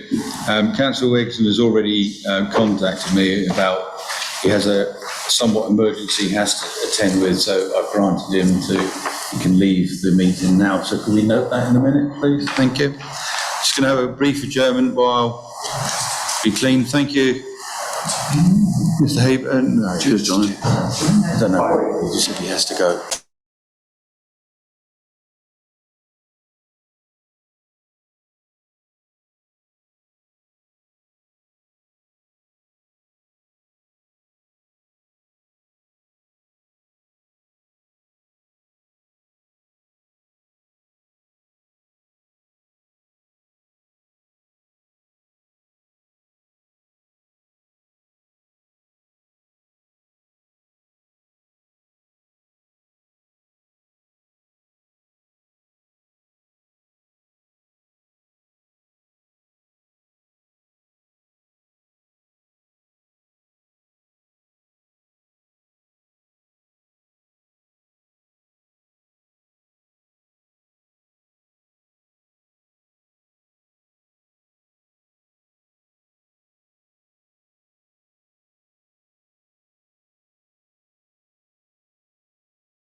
My next crib note, item 9, sorry for the noise, is DM 211524 Bridge Hall, Cookfield Road, Burgess Hill, West Sussex, Mr. King, just to remind members, we've actually had this reasonably recently. So it has got extant planning permission that I think it was outlined there, wasn't it? It's a full planning permission. Previous. So there are some changes. So, Mr. King. Yeah, very briefly, just before I go through the presentation, in terms of the update sheet, you'll see there's a clarification in relation to the car parking spaces. It's referred to in the committee reports. On page 154, the number of spaces remains the same, 58 in total, of which 9 would be visitor spaces. But the table below clarifies how those would be, the allocated spaces would be allocated between the various houses. So it's just a clarification because there was an inconsistency with the applicant's original submissions. We've now had the comments from the County Council in respect of the infrastructure contributions required for this development, and they're set out below at the bottom of page 3 on the update sheet. So just to briefly run through the application then. This is the application site outlined in red here, Bridge Hall, Cookfield Road, and this application seeks planning permission for the demolition of the existing building and the erection of 35 dwellings on the site. So the site of the application's on the west side of Cookfield Road. If the members that haven't been to the site, the house that used to be here has now been demolished pursuant to the previous planning permission. To the north of the site, you've got Bridge Hall Cottage. To the east, you've got Furlands Court, which is a Grade 2 listed building. Wooded area to the south. There's a fall in levels through the site from north to south. And then you've got the driving range to the west. The site is within the built-up area boundary of Burgess Hill as defined in the district plan. This is because the site's now within the area allocated for development for the Northern Arc. So this is the application site here. So you can see the built-up area boundary is extended quite a way to the north. So it's within the built-up area boundary in terms of planning policy. So this is the proposed layout, and we'll see on the subsequent slides it's very similar to the previous proposal. So terrace of houses on the frontage here, block of flats here, flat over a garage located here, another block of flats there, and then the semi-detached houses on the western side of the site. The access remains the same as on the previously approved scheme. So just in comparison, this is the previously approved layout, and the main difference is that what were proposed to be flats here have been swapped for houses. So that is essentially the difference between, as you can see, that the basic layout is the same. So these are the elevations on plots 1 to 8, which are the houses. So this is the elevation from the street.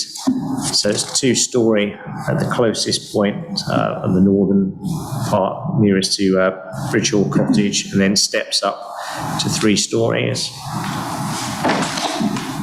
So a very similar elevational treatment. So this is the previously approved elevations. So this was as it was with flats. Again, it's the same sort of arrangement, 2-storey and then stepping up to 3-storey. And that's the block of flats on the corner of the site. Plots 9 to 20, that's the elevation of the flats. Again, very similar to the consented scheme. Same for the other block of flats, plots 22 to 27. And the houses, semi-detached houses, featuring dormer windows on the front elevation.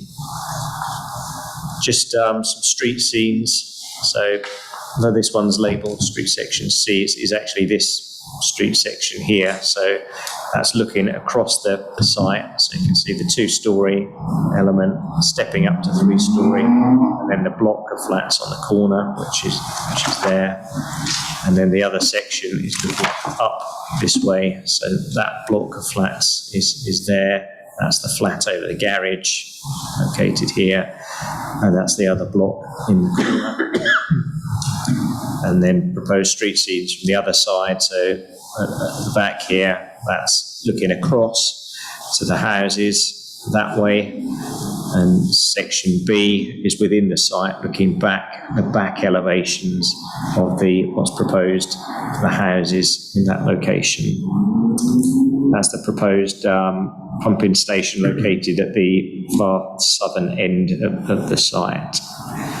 So just some photos. The first one's from the previous presentation. So this is looking down the road to the mini roundabout. That's looking back up the other way. This is looking directly into the site. That's a view to the nearest property to the north, Bridgehall Cottage. This is what's opposite the site, so the listed buildings of Furlands Court and the annex building that's referred to in the committee report.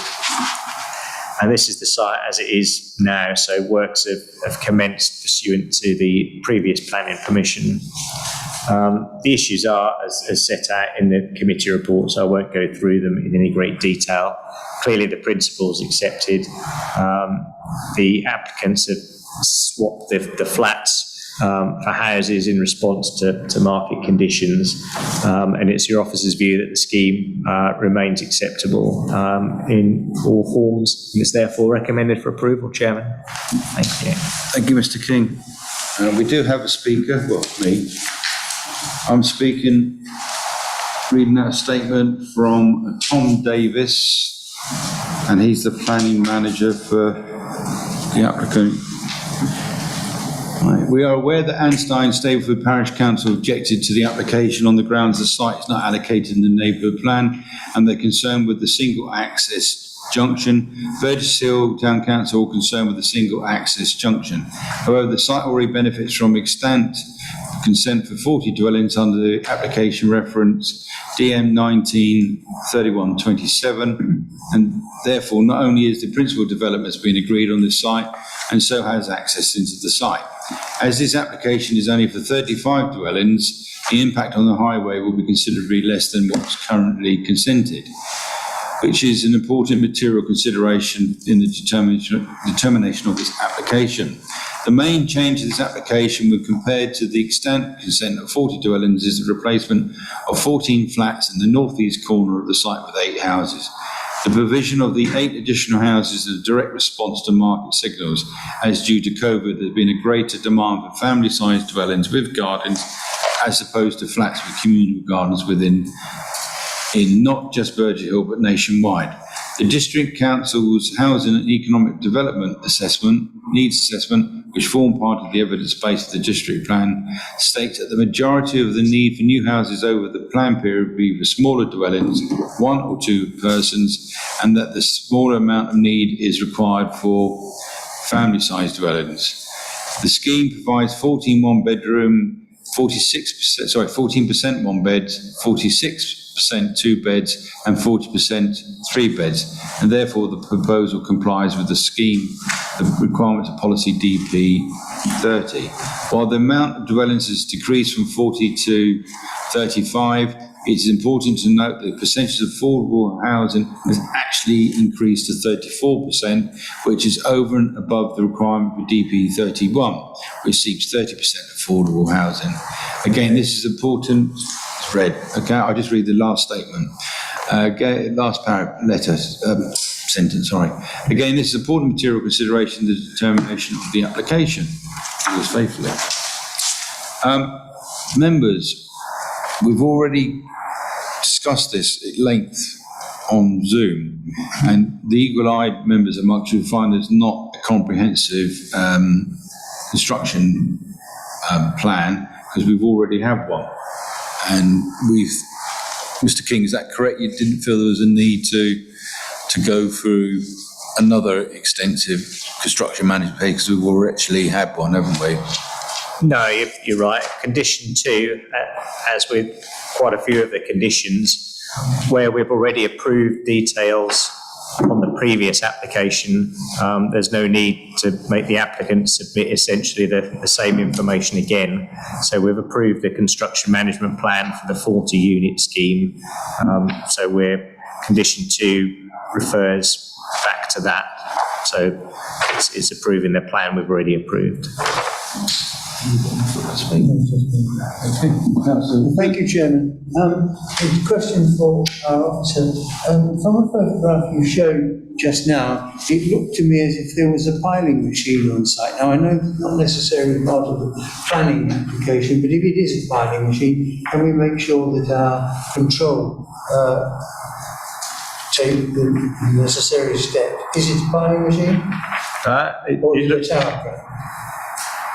It looks like a piling machine, but I couldn't say 100%. If it is a piling machine, then we need to make sure that what's being done is being done properly, because obviously there must be some form of slippage there somewhere. Yeah, I mean, obviously the development will require building regulations consent, so whether it's the council's building control officers or private building control will be going out there. Yeah. Okay. That being said, Chairman, I move as recommended. Can I have a second to Councillor Walker? Yeah. He beat you to it, Dick. Very quick off the mark. Right, the recommendation is on page 139. It's recommended that planning permission is be approved subject to the completion of a Section 106 legal agreement to secure the affordable housing and infrastructure contributions and conditions set out in Appendix A. One thing I would like to say before we go to it, I think if Councillor McNaughton had been here, he would have been extremely pleased the fact that we've got more than our normal 30% affordable housing. We've got 34%. And I think that would have, he would have been really happy to see that. Yeah. From wherever he happens to be. Mr. Clark. Thank you, Chairman. Councillor Coote. For. Councillor DeBell. For. Councillor Forbes. For. Councillor Marsh. Yeah, for. Councillor Phillips. For. Councillor Pulfer. For. Councillor Swetman. For. And Councillor Walker. For. That's 8 in favour, Chairman, unanimous. Thank you. Moving on. We're not going to, unless members wish it, the next item is one of our own, Councillor Whittaker's. It's DM 211963 11 the Stellings East Grinstead. The only reason it's here is because he's a councillor within this authority, and if he hadn't been a councillor, it would have been approved under delegated powers. Do we wish to see a presentation? No. Right, so... I'm sorry to see it wrote his car off. It did write his car off, yes it did. So, I think the recommendation is on page 18.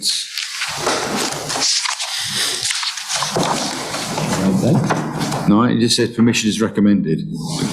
Consider the proposed works from the tree officer, as you can read into it. Oh, it says here, the tree officer permitted should begin... Oh, we don't need to do that. So, Mr. Clark, you want to... Proposed by Councillor Coote. Councillor Swetman, do you want to second this? Oh, yes. I'll second it. Caught you unawares there, didn't I? Okay, Mr. Clark. Councillor Coote. For. Councillor DeBell. For. Councillor Forbes. For. Councillor Marsh. For. Councillor Phillips. For. Councillor Pulfer. For. Councillor Swetman. For. And Councillor Walker. For.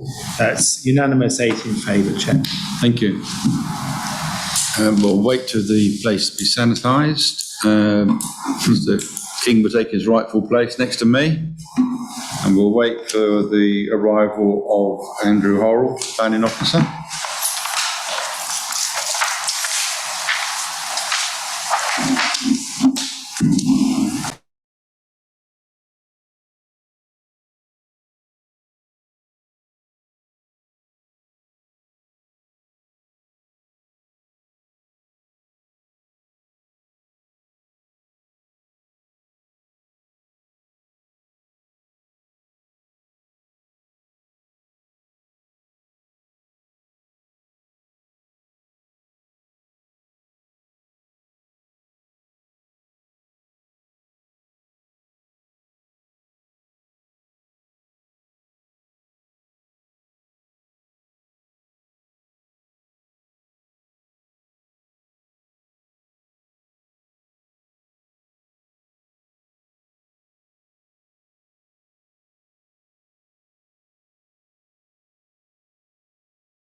Thank you, Chairman.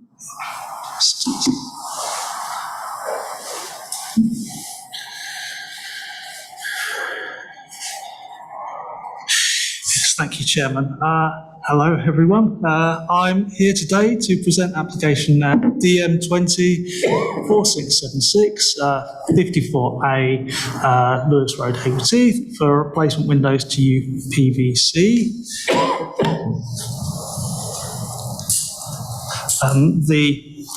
The application site is a setback from Lewis Road. It's a modern built, 2-storey hip roof dwelling with white softwood windows, which are to be replaced by UPVC. The dwelling is characterised by the prevalence of a Sussex vernacular consisting of face brickwork, hanging tiles and white timber doors and windows. The design, materials and finish of the windows, as approved in 2007, were considered in order to complement the design and character both of the dwelling itself, of a traditional style, and the wider conservation area. Therefore, condition 14 of that approved application removed permitted development rights to protect this traditional vernacular, to preserve the character of the locality, and to avoid any future harmful alterations to the conservation area. UPVC is not deemed, or not seen as, should I say, a appropriate material within the conservation area, which is characterised by high quality natural materials.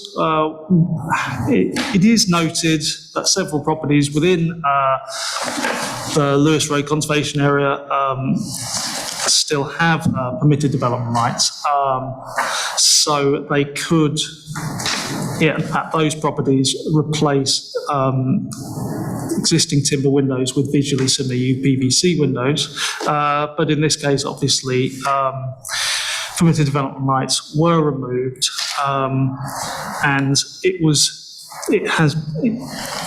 deemed by a conservation officer to be contrary to DP 35 of the Mid-Sussex District Plan and associated policies of the Hayward Heath Neighbourhood Plan, and seen to be a retrograde step to the dwelling as a non-material or non-traditional material. In consideration of the comments from the Conservation Officer, paragraph 196 of the National Planning Policy Framework had to be assessed, and that states that where a development proposal will lead to less than substantial harm to the significance of a designated heritage asset, i.e. a conservation area, the harm should be weighed against the public benefits of the proposal.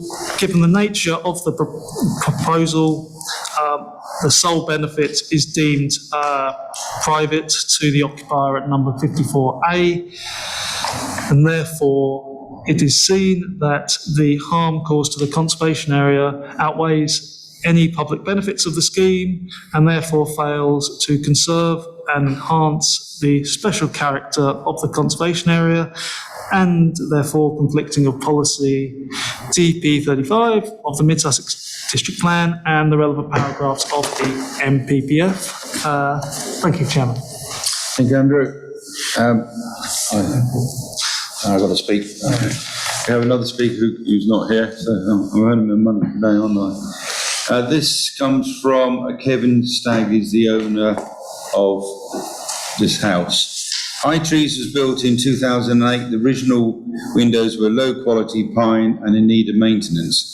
I would like to fit high quality UPVC windows from TS range supplied by RD Goatley.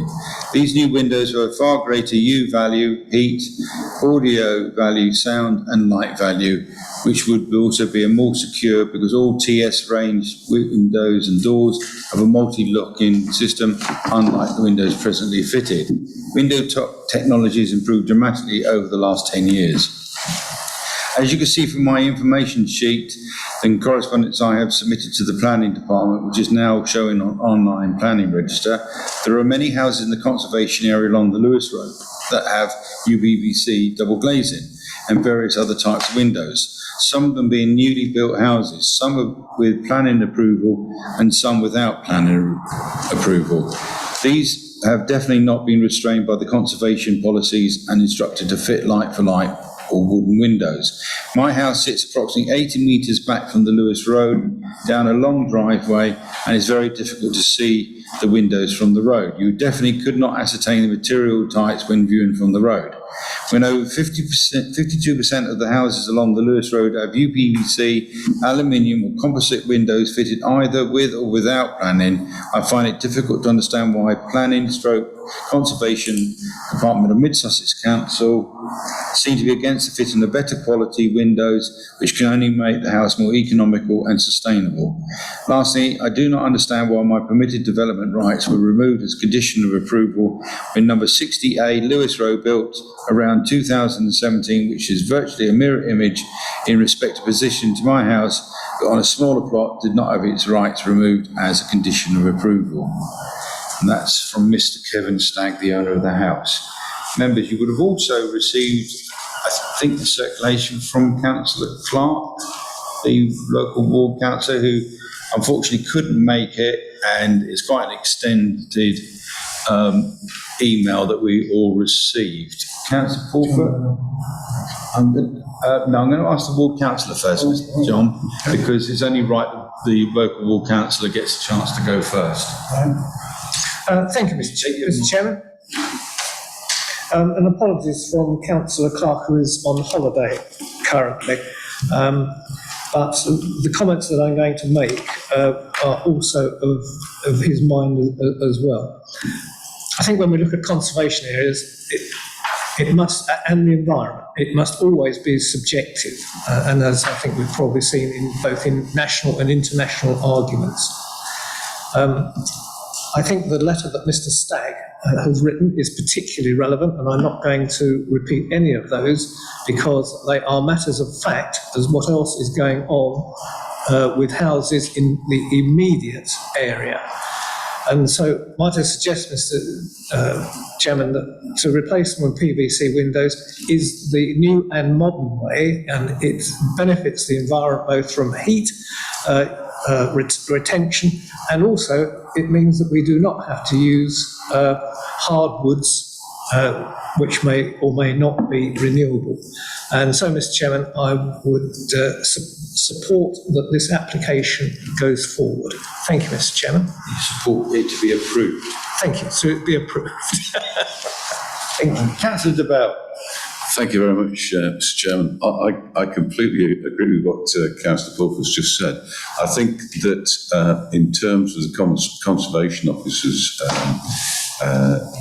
thoughts on this, I think that this is one of those things that is negotiable. It's not one of the. It's not going to cause some major upturn if this guy's allowed to put UPV windows in. And I think that Mr. Stagg's made a very good point. It's low quality pine windows at the moment. He's wanting to put in high quality but similar UPVC windows, which will have a higher UPVC rating, which will reduce the heat, keep the heat in, and it will therefore reduce greenhouse gases producing the heating for the house. I think it's got a huge benefit all the way around, and I think it's one of those cases where a sleight of hand seems to have prevented him from getting this through in the first place, something that I'm not very happy with. And he's far enough away from anywhere to be less than a bother to the conservation area. He's down a track on his own. I would strongly concur with what Councillor Pulford said, and I would oppose this motion and agree that his proposal should go forward. I was on the council when this came through. I may have even given planning permission. It's so long ago I can't remember. In 2008. It's amusing that we have put taken away his PD rights when I know in conservation areas in my own ward of Balcombe, that there are UPVC windows in there and metal windows. Councillor Smetman. Thank you, Chairman. Well, I have to disagree with my two colleagues here because it does seem a bit odd, and I can understand where he's coming from. But a lot of the houses in the area have UPVC windows. But I think it's right that we do have to look and abide by our design guide from the Mid-Sussex District Plan. Because the reason why this is getting up for refusal is because it doesn't comply with those two plans. And I think we have to be consistent in looking at our plans. We can't just pick and choose which ones we want to look at or approve or disapprove. I know it's a bit of a shame from where this applicant is coming from, is these others with UPVC windows, but as I've just stated, I think we have to be consistent on that. So, thank you, Chairman. That's why we're sitting in this room, to make the more difficult decisions. Yeah, and Councillor Coote. Thank you, Chairman. Well, as previously Councillor Dove and Councillor Pulford said, I agree with what they say. Some years ago I changed my windows to UPVC from timber. It removes the necessity for painting, and I really can't see why we can't let this gentleman improve his house, because the thermal efficiency will be improved, and so therefore, as I understand it, Councillor Darwood has proposed, Councillor Porter has proposed it, and I would be pleased to second. No, Councillor DeBold said he would second it. He would say, all right, well then So you've been usurped on this one. I've been usurped. Good, thank you, Chairman. I would like to have a few words myself. I don't normally enter a debate like this, but I can see from both sides of the story. I can understand why the conservation officer has said it, but you can go to many conservation areas throughout our district. We have 3 in Balcombe, there are some in Ardernay, and I think conservation areas are very important to keep the area as good as it can be, but that shouldn't be to the detriment of making your house as economically and sustainable as it can be. And we're here now to deal with sustainability as well as economically. So I'm torn, because I would always support the officers, but I think in this case, would you, Councillor Pulford, you proposed this, we could take that one first. So would you say, and I'm only going to give you a guide because I want your word and not mine, do you feel that this is less than harmful to the conservation area by having UPVC, or do you feel it is harmful? I think, Mr. Chairman, I do not believe it's harmful to the conservation area to have it replaced in PVC. And you support that as Councillor DeBell? Sorry, I didn't hear that very. He was mumbling, wasn't he? He said that he didn't feel that it was harmful to the conservation. I don't at all. I don't at all. If I did, I would think differently, but I don't. I think I'm in that camp as well. Chair- Councillor Svetman. Sorry, Chairman, Councillor DeBell referred to it being away from the road, and whether in putting that reason forward we should highlight that. I'm for the proposal. And the fact that it is 80 plus metres away from the Lewis Road. Yeah. Nobody can see it. Councillor Svetman, in the interest of you're putting your side, sorry. Oh, thank you, Chairman. Yeah, I'm afraid I'll stand by what I said, but I just want to get some advice if I can. Is there any reason why the applicant can't have double glazed wooden windows? Good question. Because you can get that, and whether that would satisfy the conservation officer. You still got to change the window. Still got to change the window. Please change the windows anyway to UPVC, isn't it? You've got to change wood to double glazing wood. You'd have to change the windows. Anyway, Mr. King is. King, sorry, Chair. hang on a second, we're having a debate like that. I understand where you're coming from, but Mr. King might clarify that for you. Yeah, thank you, Chairman. Just to go through a couple of points. We can just go back to the location plan.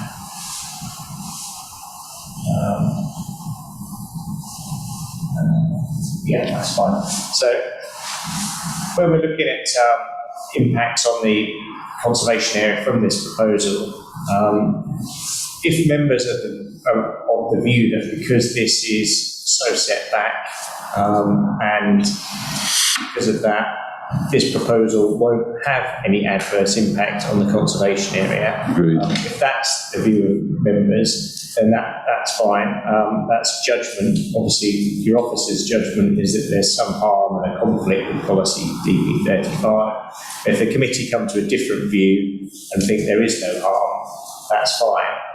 The difficulty working it through is that if you think there is some harm, then under the MPPF you've got to balance that harm against the public benefit, and in this case, because of what we've already said, there really isn't any public benefit, it's really just a private benefit. So I think working the steps through correctly, if you think there's no harm to the conservation area and it's preserved, it's well set back and doesn't make any difference, then that's a judgment and that's fine. Yeah. In terms of the comments from Councillor Sweatman, obviously we've just got to look at the application that the applicants put forward in front of the committee. So you've got to say yes or no to this application rather than speculate on another proposal that may or may not come forward. So I think that's all I need to say on this one, Chairman. Thank you, Mr. King. It's just so members are aware, the conservation area doesn't just run along the road frontage of Lewis Road, it's the whole area. Is that correct? Yeah. Yes, that's right, yeah. Okay. Well, we have a proposal and a seconder.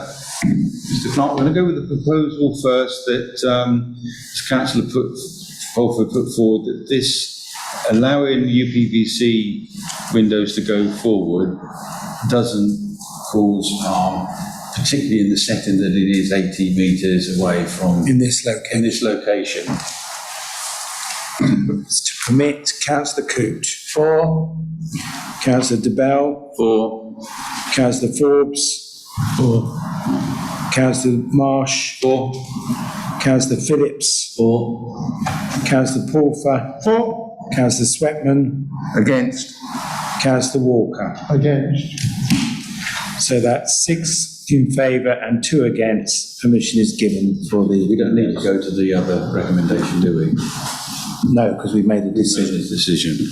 That application has been approved. Thank you, members.